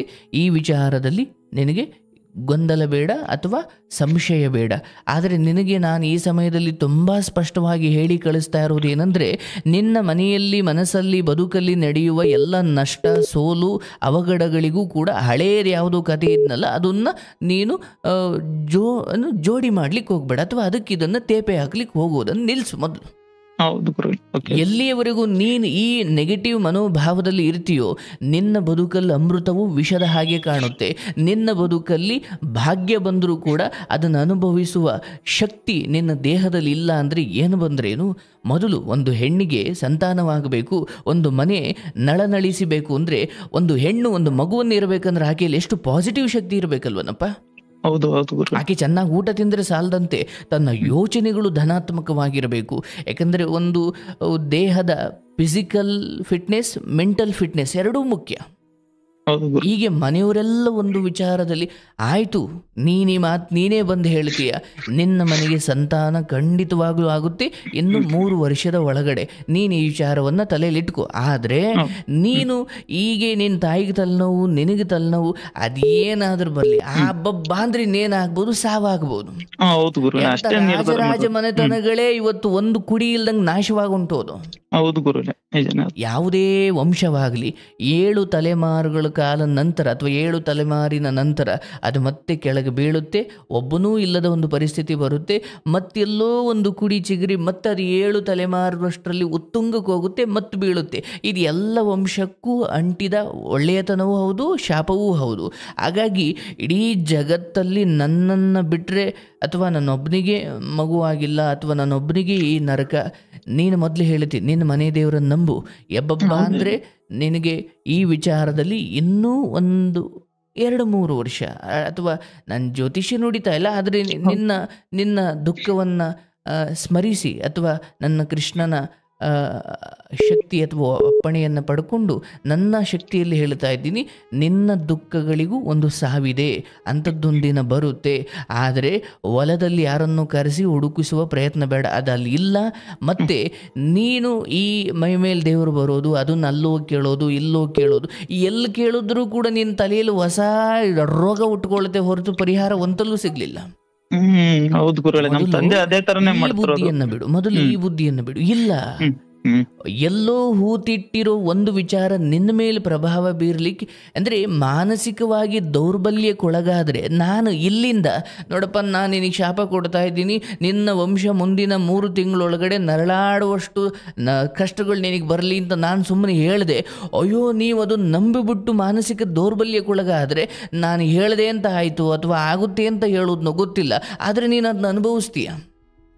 ಆದರೆ ಯಾವ ಆಶೀರ್ವಾದಗಳು ಕೆಲಸ ಮಾಡದೇ ಇದ್ರೂ ಕೂಡ ಶಾಪಗಳು ಕೆಲಸ ಮಾಡ್ತವೆ. ಯಾವಾಗ ನೀವು ಮಾನಸಿಕವಾಗಿ ಹೌದು ನಮ್ಮ ಹಿರಿಯವರು ಮಾಡಿರೋ ಒಂದು ಇಂಥ ತಪ್ಪು ನಮ್ಮನ್ನು ಇವತ್ತು ಕಾಡ್ತಾ ಇದೆ, ಇನ್ನು ಮುಂದೆ ನಮಗೆ ಏಳಿಗೆ ಇಲ್ಲ, ನಮ್ಮ ಜೀವನವೇ ಹಿಂಗೆ, ಸಾಯೋವರೆಗೂ ನಮ್ದು ಹಿಂಗೆ, ನಿಮ್ಮ ತಲೆಯಲ್ಲಿ ಇಂಥದ್ದೇ ಆಲೋಚನೆಗಳು ಬಂದರೆ ಯಾರೋ ಮಾಡಿಸೋದು ಬೇಡ, ಕಡೆಗೆ ನೀವೇ ಹಿಂಗೆ ಅಂದ್ಕೊಂಡು ನೀವೇ ಮಣ್ಣಾಗಿ ಹೋಯ್ತೀರಾ.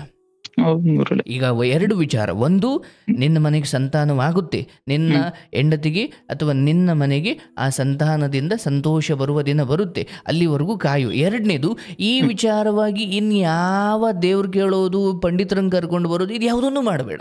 ಇಲ್ಲ ಗುರುಗಳು, ನಮ್ಮ ತಂದೆಗೆ ಹೇಳ್ತೀನಿ ಆ ಥರ. ನೀನು ಅದನ್ನು ಮಾಡಬೇಕು. ಅಂಡ್ ನಿನ್ನ ಕೆಲಸ, ನಿನ್ನ ಅನ್ನ ಕೊಡ್ತಾ ಇರೋ ಕಾಯಕವನ್ನು ಬಿಡಬೇಡ.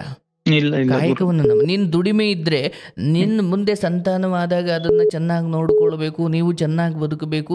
ಮಕ್ಕಳಾಗಲಿ ಬಿಡಲಿ, ಆಪತ್ತು ಕಾಲ ಅಂತ ಮಕ್ಕಳಾಗಿರೋರಿಗೆ ಮಾತ್ರ ಕಷ್ಟ ಬರ್ತಾವ, ಮಕ್ಕಳಾಗದೇ ಇರೋರಿಗೆ ಕಷ್ಟ ಬರ್ತವೆ.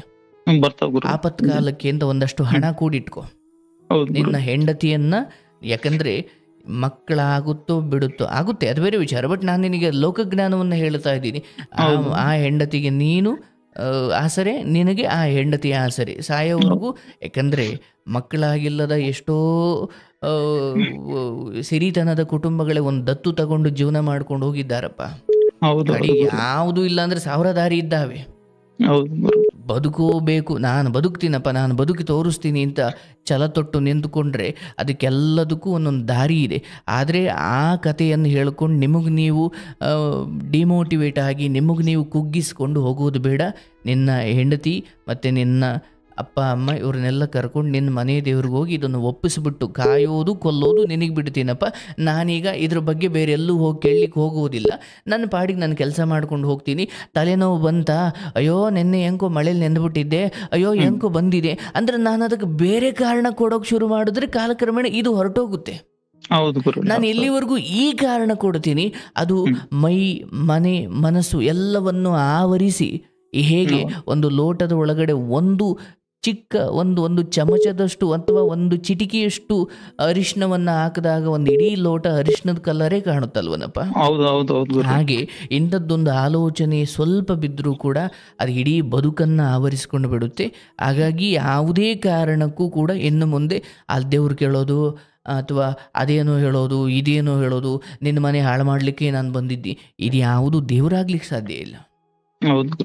ಈ ಶಕ್ತಿಗಳನ್ನು ನೀವು ಹೆಚ್ಚು ಕೊಂಡಾಡಿ ಆಶ್ರಯಿಸಿ ಅದುಗಳನ್ನು ಕೇಳದಷ್ಟು ನೀವು ಕುಗ್ಗಿ ಹೋಗ್ತೀರ. ನಿಮ್ಮ ಜೀವನವೆಲ್ಲ ಬರೀ ಕೇಳೋದು ಅಳೋದು, ಕೇಳೋದು ಅಳೋದು, ಇದಕ್ಕೆ ಬಂದಿಲ್ಲ. ನಿನ್ನ ಅಂತರಂಗದಲ್ಲೇ ದೇವರಿದೆ, ನಿನ್ನ ಹೃದಯದಲ್ಲೇ ದೇವರಿದೆ. ಮನೆ ಹೋಗಲಿ, ಮಠ ಹೋಗಲಿ, ಎಲ್ಲ ಹೋಗಲಿ, ಕಡೆಗೆ ಹುಟ್ಟಿಸಿರೋ ದೇವ್ರು ಎಲ್ಲೋ ಒಂದು ಕಡೆ ಹುಲ್ಲು ಮೇಯಿಸ್ತಾನೆ ಅಥವಾ ಎಲ್ಲೋ ಒಂದು ಕಡೆ ದಾರಿ ತೋರಿಸ್ತಾನೆ. ಊರ್ನವ್ರು ನಂಬಿಕೊಂಡು ಬದುಕ್ತೀನಿ ಅಂದ್ರೆ ಆಗಲ್ಲ. ಯಾಕೆ? ತೀರಾ ಕೆಳಮಟ್ಟಕ್ಕೆ ಹೋದ ಒಬ್ಬ ವ್ಯಕ್ತಿ ಕಡೆಗಿನ್ ಕಳ್ಕೊಳಕ್ ಏನು ಇಲ್ವಲ್ಲ ಅಲ್ಲಿ. ಏನೋ ಇದ್ರೆ ಕಳ್ಕೊಳ್ತೀನಿ ಅನ್ನೋ ಭಯ, ಏನು ಇಲ್ಲ ಅಂದ್ರೆ ಏನ್ ಕಳ್ಕೊಳ್ತೀನಿ ಅನ್ನೋ ಭಯ. ಏನು ಇಲ್ಲ ಅನ್ನೋ ತರನೇ ಬದುಕಬೇಕು ನಾವು.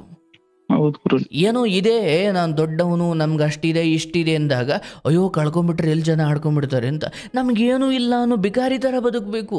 ಹೃದಯದಲ್ಲಿ ಶ್ರೀಮಂತಿಕೆ ಇರಲಿ, ಆದರೆ ಹೊರಗಡೆ ನನಗೇನು ಇಲ್ಲ ಅನ್ನೋ ದರಿದ್ರತನದ ಅಥವಾ ಬಿಕಾರಿತನದ ತೋರಿಕೆ ಇರಬೇಕು. ಯಾಕಂದರೆ ದೊಡ್ಡವರು ಹೇಳುತ್ತೇನು, ಎಲ್ಲವೂ ಇದ್ದಾಗ ಏನೂ ಇಲ್ಲದಂತಿರು, ಒಂದು ವೇಳೆ ಏನೂ ಇಲ್ಲದ ಪರಿಸ್ಥಿತಿ ಬಂದರೂ ಎಲ್ಲ ಇದ್ದಂತೆ ಕಾಣ್ತೀಯ ಜನಕ್ಕೆ ಅಂತ. ಹೌದು ಗುರು. ಯಾಕಂದರೆ ಎಲ್ಲ ಇದ್ದಾಗ ನನಗಿದೆ, ನನಗಿಷ್ಟು ಬಂತು, ನನಗಷ್ಟು ಬಂತು, ನನ್ನ ಮಗ ನನ್ನ ಹೆಂಡತಿ ಎಲ್ಲ ಈಗ ನಾವು ಚೆನ್ನಾಗಿದ್ದೀವಿ ಅಂತ ತೋರಿಸ್ಕೊಂಡ್ರೆ ಅಂಥದ್ದು ಅದರಲ್ಲಿ ಯಾರೋ ಒಬ್ಬ ಹೊಂಟೋಗ್ಬಿಟ್ರೆ ಆವಾಗ ದುಃಖ. ಹೌದು ಗುರು. ಏನು ಕೊಟ್ಟರು ಏನು ಕೊಡದೆ ಹೋದರು. ಈಗ ನಾವು ಯಾವುದೇ ಕಾರಣಕ್ಕೂ ಜನರು ನನ್ನ ಹೆಂಡತಿಯನ್ನು ನನ್ನನ್ನು ನೋಡಿ ಇಡೀ ವಂಶ ನಿರ್ವಂಶ ಆಗೋ ಸ್ಥಿತಿಗೆ ಬಂದು ತಲುಪಿದೆ ಸಾಧ್ಯ ಇಲ್ಲ. ಅದು ಯಾವುದು ಇಲ್ಲದೆ ಇವತ್ತು ನಿನಗೆ ಕರೆ ಸಿಕ್ಕಿಲ್ಲ. ಹೌದು ಗುರು. ಇಲ್ಲಿಂದ ನಿನಗೆ ಒಳ್ಳೇದೇ ಆಗುತ್ತಪ್ಪ. ನೀನು ಯಾವುದೇ ದೇವಸ್ಥಾನಕ್ಕೆ ಹೋಗು, ದೇವರನ್ನ ನಂಬು, ಪೂಜೆ ಮಾಡಿಸ್ಕೋ, ಕೈ ಮುಗಿ ಭಗವಂತ ಎಲ್ಲರಿಗೂ ಒಳ್ಳೇದು ಮಾಡಪ್ಪ ಅಂತ ಹೇಳು. ನೀನು ನಿನ್ನ ದೇಹಕ್ಕೆ ಸಮಯ ಕೊಡು, ಚೆನ್ನಾಗಿ ಊಟ ಮಾಡು, ನಿದ್ದೆ ಮಾಡು, ತಾಯಿ ತಂದೆಗೆ ಆಶೀರ್ವಾದ ತಗೊಂಡು ಮಕ್ಕಳಾಗಲಿ ಬಿಡಲಿ, ನನ್ನ ಹೆಂಡತಿಗೆ ನಾನು ಮಗು, ನನ್ನ ಮಗು ನನಗೆ ನನ್ನ ಹೆಂಡತಿ ಮಗು, ಅಪ್ಪ ಅಮ್ಮ ಇರೋರ್ಗೂ ಚೆನ್ನಾಗಿ ನೋಡ್ಕೊಳ್ತೀನಿ. ಈ ಬದುಕು ಕೇವಲ ನನಗೆ ಯಾರೋ ಮಕ್ಕಳು ಹುಟ್ಟಿದ್ರೆ ಮಾತ್ರ ಅಂತ ಅಲ್ಲ.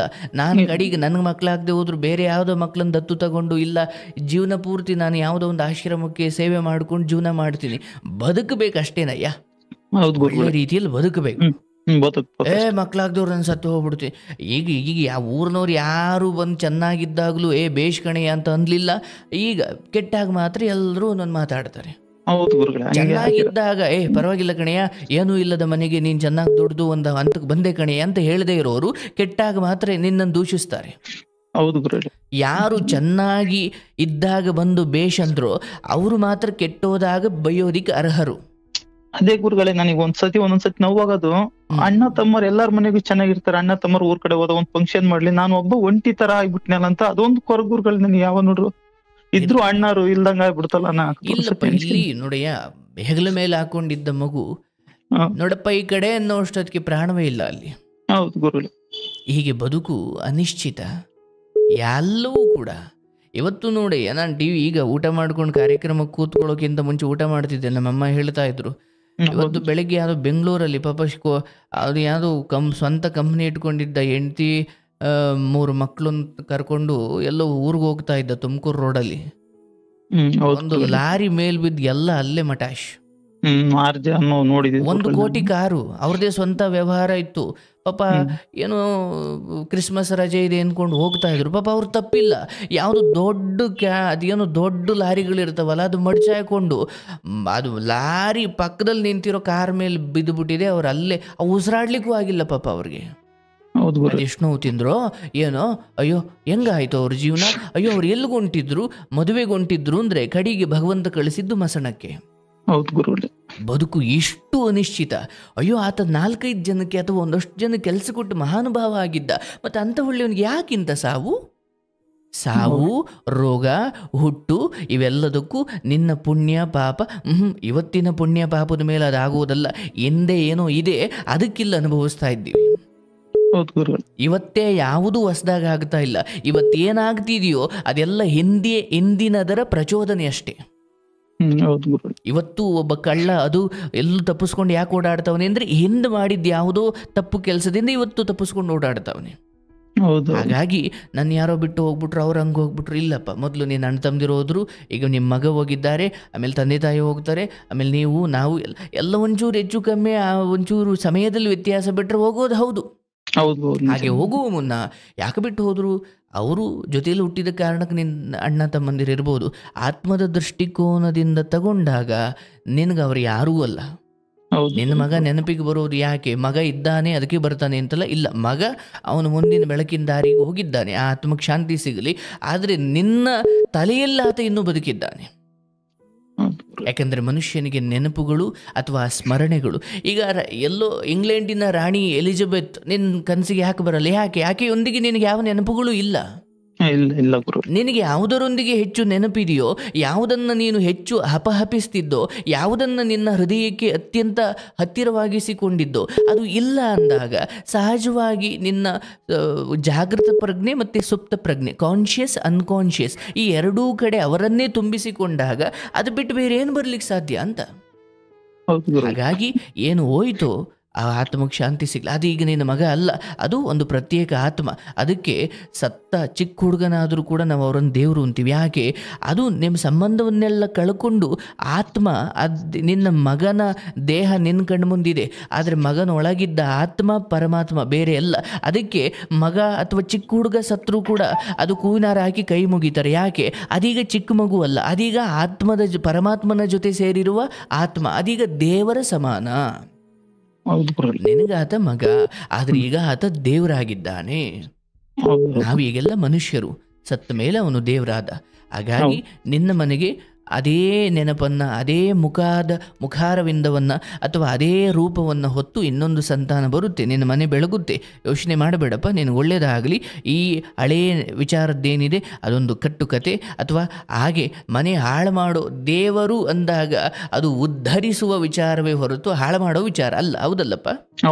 ಹಾಳು ಮಾಡೋದ್ನಿಂದ ಬಾಯಿ ಬಿಟ್ಟು ಹೇಳ್ದಾಗಲೂ ನೀವು ಅದನ್ನು ಹೆಚ್ಚು ನಿಮ್ಮ ತಲೆಯಲ್ಲಿ, ಹೃದಯದಲ್ಲಿ ಅದಕ್ಕೆ ಸ್ಥಾನ ಕೊಡೋದು, ಅದನ್ನು ಹೋಗಿ ಕೇಳೋದು ಬೇಡ. ಆಯ್ತಲ್ಲ? ಇಲ್ಲ ಗುರುಗಳೇ, ಅದನ್ನ ಬಿಟ್ಟಾಕಿದ್ವಿ, ಅದ್ರ ಬಗ್ಗೆ ತಲೆ ಕೆಡಿಸ್ಕೊಂತಲ್ಲ, ಬೇಡ. ನಾನು ಹೇಳೋದು, ನೀವು ಯಾವ ದೇವಸ್ಥಾನಕ್ಕೆ ಹೋದ್ರು ಮನೆ ದೇವ್ರಿಗೆ ಹೋಗ್ಲಿ, ಕೈ ಮುಗಿದು ಅಣ್ಕಾಯಿ ಮಾಡಿಸ್ಕೊಂಡು ಅಭಿಷೇಕ ಮಾಡಿಸಂಗಿದ್ರೆ ಮಾಡಿಸಿ, ಭಗವಂತ ನಿನ್ನನ್ನೇ ನಂಬಿದ್ದೀನಪ್ಪ ಅಂತ ಹೇಳ್ಬಿಟ್ಟು, ನಿಮಗೆ ಭಗವಂತ ನನಗೆ ಬುದ್ಧಿ ಕೊಡ ಫಸ್ಟ್ ಸಾಕು. ಇಲ್ಲಿಂದ ನಾನು ಅವ್ರನ್ನೇನೋ ಕೇಳೋದು, ಅವ್ರು ನನಗೇನೋ ಹೇಳೋದು.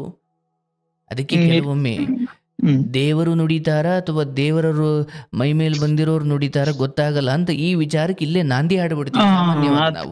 ಅದನ್ನ ಪರಿಹಾರ ಕೇಳಕ್ಕೆ ನಮ್ ಗುರುಗಳೇ ಡೌಟ್ ಆಗಿ ನಾನು ನಿನ್ನ ಹತ್ರ ತಿಳ್ಕೊಬೇಕಂತ ಇದ್ದೀನಿ. ಆ ವಿಚಾರಕ್ಕೆ ಹೋಗ್ಲೇಬೇಡಿ. ದೇವರನ್ನು ನಂಬಿ, ಭಗವಂತನ ಹೊರತು ಬೇರೇನೂ ಇಲ್ಲ. ಆದರೆ ಭಗವಂತ ನಮ್ಮ ಕಣ್ಣಿಗೆ ಕಾಣೋದೇ ಇಲ್ಲ ಅಂತ ಯೋಗಿಗಳು ಸಂತರೆಲ್ಲ ಹೇಳೋದಾಗ ಇಲ್ಲಿ ಬಂದು ಹೇಳೋಕೆ ಹೆಂಗ್ ಸಾಧ್ಯನಯ್ಯ? ಅವನು ಕೇವಲ ಮಹಾತ್ಮರು, ಗುರುಗಳು ರೂಪದಲ್ಲಿ ಬಂದು ನೇರವಾಗಿ ನಿಮಗೆ ಆದೇಶ ಅಥವಾ ಒಳಿತನ್ನು ಬಯಸ್ತಾನೆ ಹೊರತು ನಿಮಗೆ ಭಯ ಹುಟ್ಟಿಸಲ್ಲ, ಅಥವಾ ನಿಮಗೆ ಆತ ಹಾಳು ಮಾಡೋದಿಕ್ಕೆ ಎಂದೂ ಬರೋದಿಲ್ಲ. ಆ ಭಗವಂತನನ್ನು ನಂಬು. ಈ ಆಶ್ರಮ ಅಥವಾ ಕೃಷ್ಣನಿಗೆ ನೀನು ನಡ್ಕೊಳ್ಳಪ್ಪ, ನೀನು ಒಳ್ಳೇದಾಗ್ಲಿ, ನಿನಗೆ ಶುಭವಾಗ್ಲಿ. ಹೆಂಡತಿ ಚೆನ್ನಾಗಿ ನೋಡ್ಕೋ, ನಿನ್ನ ಆರೋಗ್ಯ ನೋಡ್ಕೋ.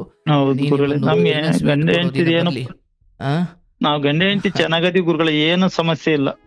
ಆಗ್ಲಿ, ಇದೊಂದೇ ಮಕ್ಕಳದೇ ಒಂದ್ ಸಮಸ್ಯೆ ಗುರುಗಳೇ. ನನಗೆ ಏನೋ ಆಗ್ಬೇಕು, ಆಗ್ಲಿ, ಅದಾದ್ಮೇಲೆ ನಾವು ಚೆನ್ನಾಗಿರ್ತೀನಿ ಅನ್ನೋಷ್ಟು ಬದುಕು ದೊಡ್ಡದಿಲ್ಲಪ್ಪ. ಓ ಮಕ್ಕಳಾಗ್ಲಿ, ನಾನು ಆಮೇಲೆ ಚೆನ್ನಾಗಿರ್ತೀನಿ, ಆಮೇಲೆ ನಗೋಣ, ಆಮೇಲೆ ಸಂತೋಷವಾಗಿರೋಣ, ಓ ಮನೆ ಕಟ್ಟೋಣ, ಆಮೇಲೆ ಸಂತೋಷವಾಗಿರೋಣ. ಮನೆ ಕಟ್ಟಿದ ಮೇಲೆ ನಿದ್ದೆ ಬರುತ್ತೋ ಇಲ್ವೋ? ಈಗ ನಿದ್ದೆ ಮಾಡ್ಬಿಡು ಮೊದ್ಲು, ಅಲ್ಲಿವರೆಗೂ ಇರ್ತೀಯೋ ಇಲ್ವೋ ಅಂತ. ಹಾಗಾಗಿ ಏನೋ ಸಿಗಬೇಕಿದೆ, ಏನೋ ಆಗಬೇಕಿದೆ, ಅದಾದ್ಮೇಲೆ ನಾನು ಚೆನ್ನಾಗಿರ್ತೀನಿ ಅನ್ನೋ ಬುದ್ಧಿ ಯಾವತ್ತೂ ಒಳ್ಳೆಯದಲ್ಲ. ಹಾಗಾಗಿ ಬದುಕು ಈ ಕ್ಷಣ ಅನುಭವಿಸ್ಲಿಕ್ಕೆ ಸಿಕ್ಕಿರ್ತಕ್ಕಂಥ ಆಹಾರ, ಚೆನ್ನಾಗಿ ಜೊತೆಗಿರುವ ನಿಮ್ಮ ನಂಬಿಕಸ್ಥರ, ನಿಮ್ಮವರು ಅಂತ ಅನಿಸಿಕೊಳ್ಳುವ ಆ ಜೀವಗಳ ಜೊತೆ ಜೀವಿಸಿ ಬಿಡಬೇಕು. ಯಾಕಂದರೆ ಮರುಕ್ಷಣದ ಜೀವನ ನಿಮಗೆ ಗೊತ್ತಿಲ್ಲ. ಅಲ್ಲೂ ಇಲ್ಲಿ ಇಷ್ಟೇ ನೀವು ಅದ್ಭುತ ಇರ್ತಿರೋ ಅಥವಾ ಏನೋ ರೋಗಿಷ್ಠರಾಗಿಡ್ತಿರೋ ಗೊತ್ತಿಲ್ಲ. ಹಾಗಾಗಿ ಚೆನ್ನಾಗಿದ್ದ ಗಳಿಗೆಯಲ್ಲಿ ದೇವರು ಕೊಟ್ಟಂತ ಆಗುತ್ತೆ ಕಣೆ. ಊರಿನವ್ರು 1000 ಮಾತಾಡಲಿ, ನಾವು ದುಡಿಯೋಣ, ನಾವು ತಿನ್ನೋಣ, ನಾವು ಬದುಕೋಣ, ಅಪ್ಪ ಅಮ್ಮನ ಚೆನ್ನಾಗಿ ನೋಡ್ಕೊಳ್ಳೋಣ. ನಮ್ಗೆ ವಯಸ್ಸಾದ ಕಾಲಕ್ಕೆ ಏನಪ್ಪ ನಮ್ಮ ವಂಶ ನಿಂತೋಗ್ಬಿಡುತ್ತೆ ನೋಡಪ್ಪ. ಯಾವುದೇ ಅಂತ ದೊಡ್ಡದೇ ಹೊಂಟೋಯ್ತು.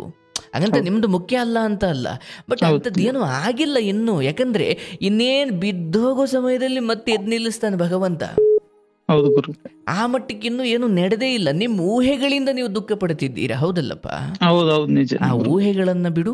ನಿನ್ನ ಹೊಲದಲ್ಲಿ ಬೆಳೆ ಬೆಳಿ. ನಿನ್ನ ಅದೇ ಹೊಲದಲ್ಲಿ ನಿನಗೆ ಒಳ್ಳೇದೇನೋ ಭೂಮಿ ತಾಯಿ ಒಳಗಡೆ ಏನೋ ಮುಚ್ಚಿಟ್ಟುಬಿಟ್ಟು ನಿನ್ನ ಮನೆ ಕೆಟ್ಟದ್ದು ಮಾಡ್ಲಿಕ್ಕಾಗಲ್ಲ.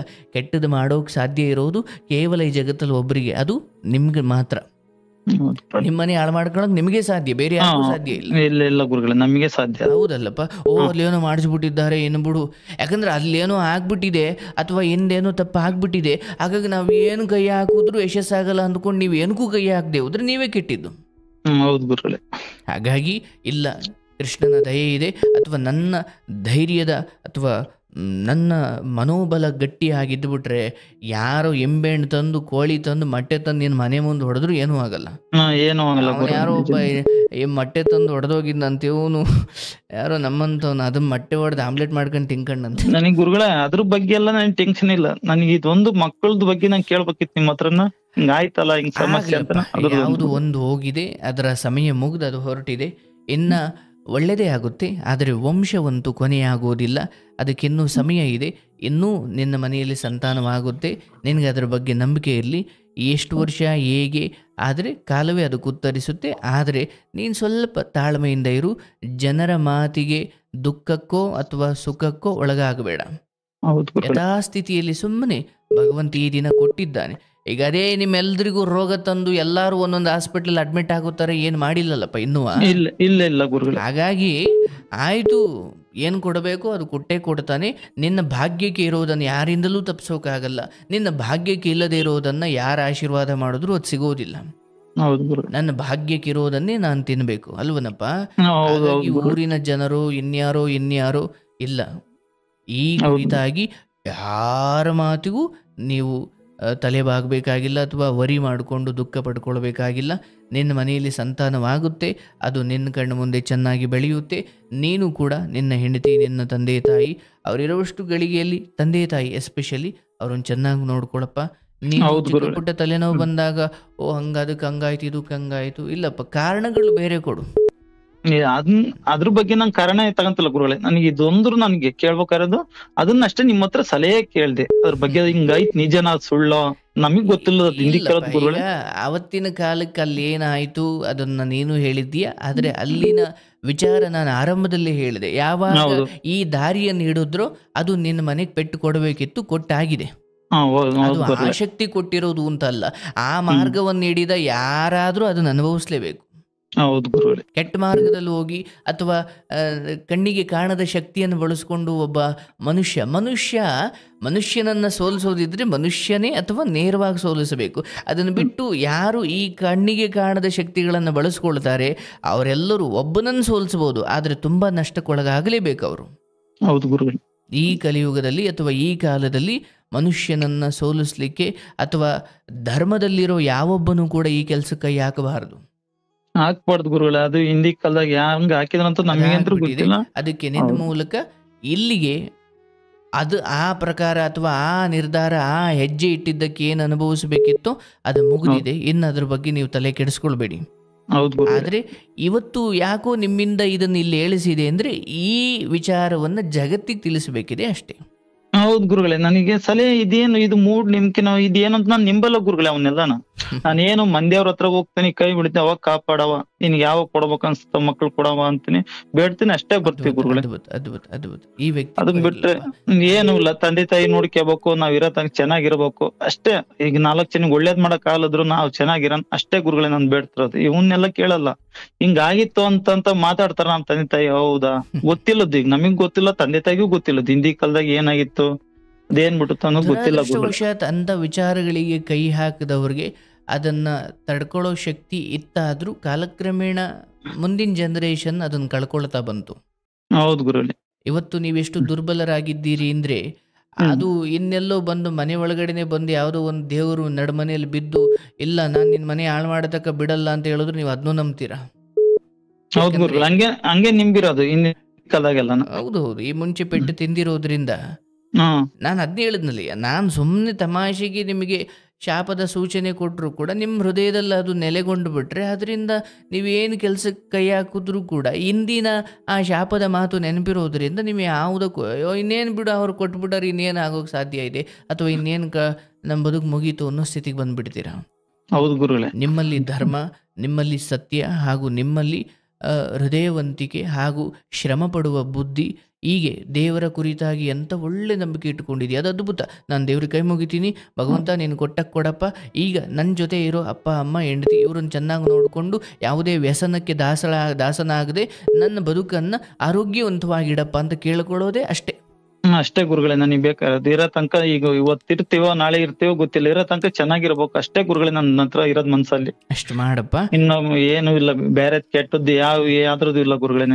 ನನಗೆ ಬೇಕಾದ್ರೆ ತಂದೆ ತಾಯಿ ಚೆನ್ನಾಗಿ ದೇವರಿಗೆ ನಡ್ಕೋ, ಅವೇ ಒಳ್ಳೇದು ಮಾಡ್ತವೆ. ಮತ್ತೆ ಈ ವಿಚಾರದಲ್ಲಿ ಆ ನಂಬಿಕೆ ಅಥವಾ ಅದನ್ನ ಮನೆಯಲ್ಲಿ ಹೆಚ್ಚು ಮಾತಾಡ್ಲಿಕ್ಕೆ ಹೋಗಬೇಡಿ. ಮನೆ ಆಗಿರ್ಬೋದು ಅಥವಾ ಊರಿನ ಮನೆ ಆಗಿರ್ಬೋದು, ಈ ವಿಚಾರ ಪ್ರಸ್ತಾಪ ಆಗ್ಲಿಕ್ಕೆ ಬಿಡಬಾರ್ದು ನೀವು. ಓಕೆ ಗುರುಗಳೇ, ಅದಕ್ಕೋಸ್ಕರ ಸಲಹೆ ಕೇಳಿದ್ ಗುರುಗಳೇ. ಬಹಳ ಒಳ್ಳೇದಾಯ್ತು ಗುರುಗಳೇ, ಕೇಳಿದ್ದು ಒಳ್ಳೇದಾಯ್ತು, ಮಾತಾಡಿದ್ದು ಒಳ್ಳೇದಾಯ್ತು. ನನಗೆ ಈ ಸಮಯಕ್ಕೆ ಬಹುಶಃ ನನಗೆ ಬಹಳ ಸೂಕ್ತ ಅನ್ನಿಸ್ತು. ನೀವು ಇಲ್ಲಿ ಬಂದು ಅದನ್ನು ಹೇಳ್ಕೊಂಡಿದ್ದೆ ಒಳ್ಳೇದಾಯ್ತು. ಹೌದು ಗುರುಗಳೇ, ನನಗೆ ದೃಷ್ಟಿಕೋನ ಬದಲಾಯಿಸಬೇಕಿತ್ತಷ್ಟೇ. ಈಗ ಹೇಳಿಕೆನಕ್ಕೆ ಅಣ್ಣ ತಮ್ಮರು ಯಾರು ಇಲ್ಲ ಗುರುಗಳೇ, ಹೇಳಿಕೆನಕ್ಕೋಸ್ಕರ ಅದಕ್ಕೆ ನಿಮ್ ಹತ್ರ ಹೇಳ್ಬೇಕು, ಕೇಳ್ಕೇಬೇಕು ಇದಕ್ಕೆ ಅಂತಂದು ಅದಕ್ಕೋಸ್ಕರ ಗುರುಗಳಿಗೆ ಹೇಳ್ದೆ. ಅದಕ್ಕೆ 3 ತಿಂಗಳಕ್ಕಿಂತ ಬಹಳ ಟ್ರೈ ಮಾಡ್ತಿದ್ದೆ ಗುರುಗಳೇ. ನಂಬಿಕೆ ಇಟ್ರಲ್ಲ, ನಿಮ್ ದೊಡ್ಡತನ. ಈಗ ಇನ್ನೊಬ್ರ ಹತ್ರ ಹೇಳ್ಕೆನಕ್ಕೋಲ್ಲ ಗುರುಗಳೇ, ಇದೇನು ಅಂತಂತಂದು ಅದಕ್ಕೋಸ್ಕರ ನಿಮ್ ಹತ್ರ ದೇವ್ರ ಬೇಡಿಕೆ ಅಂತದ್ದೆ. ಗುರುಗಳ ಹತ್ರ ಮಾತಾಡ್ಬೇಕು, ನನ್ನ ಪರಿಹಾರ ಕೇಳ್ಬೇಕು, ಹಿಂಗೆ ನನ್ ಮಗು ಬೇರೆ ಹಿಂಗ್ ತೀರೋಗ್ಬಿಡ್ತು, ಹಿಂಗೆ ಎತ್ತಿಗೆ ಬೇರೆ ಅಂತ ಅದನ್ನ ಕೇಳ್ಬೇಕಂತ ಇತ್ತು ಗುರುಗಳೇ. ಬಹಳ ಖುಷಿ ಆಯ್ತು ಕೇಳಿದ್ಕೆ. ಬಹಳ ಬಹಳ ಸಂತೋಷ. ನಿಮ್ಮ ಆರೋಗ್ಯ ಕಾಪಾಡಿಕೊಳ್ಳಿ. ನಿಮ್ಮ ಸಂತಾನದ ಸೂಚನೆ ಸಿಕ್ಕ ದಿನವೇ ನೀವು ನನಗೆ ತಿಳಿಸಿ.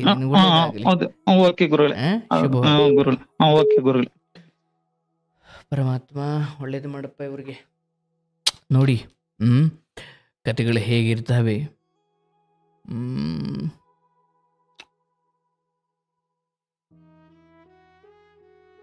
ಪಾಪ